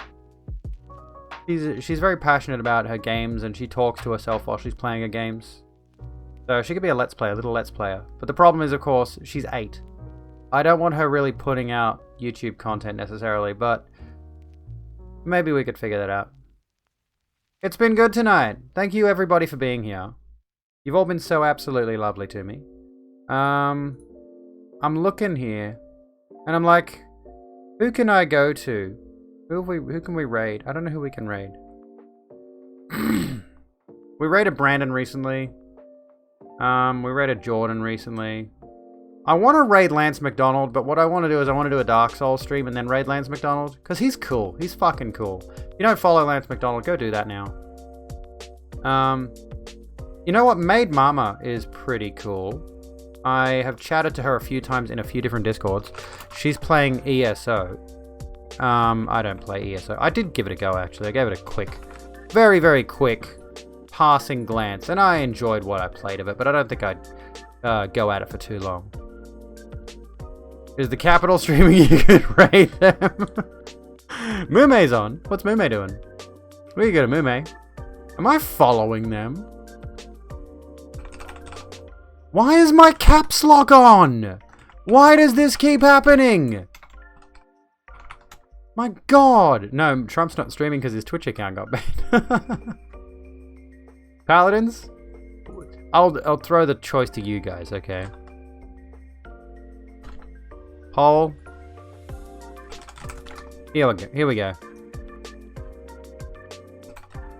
You pick the game. You got 2 minutes. You pick the game. There we go. Which game do you want to watch? Elder Scrolls Online or Paladins? Up to you. Oh god, gross. Dude, this is disgusting. Okay, I'm watching. I've got them both up at the moment. I'm watching Maid Mama. And I see a message pop up on the bottom of the screen. Your ability to stealth is being suppressed. What the fuck is this? Racism against stealthers. I cannot believe the audacity of this game. I will never play Elder Scrolls Online for that. Good god. That is racist. Or something. I gotta replay Skyrim. I think. I adore Skyrim. Yeah, but like Elder Scrolls Online, it's an MMO. It's definitely an MMO. It's not at all like a Skyrim. If that's what you're going into it with in mind, not at all the same. But anyway, thank you everybody for sitting here and listening to me ramble about fascism and dietary science and all of that kind of stuff. I will do some more research. I'm gonna grab a book soon. Recommend me a book. If you're in the Discord, I might add like a library section to my Discord maybe, where you guys can recommend me books to read. Not fiction. I want to read like theory. Tim Minchin's fucking legendary. Anyway, I'm gonna try to be live tomorrow night at 9 p.m. Australian Eastern Daylight Time. If you've not already followed any of the socials. Please follow all of those. Check me out on YouTube, Twitter, Instagram. I do have a TikTok. It's the same name, but I don't really upload there. And Twitter is the main one. But, you know, go to the... I'm always on Twitter. I'm always on fucking Twitter. That website's going to kill me. Have a good one, everyone. I'll see you when I'm looking at you.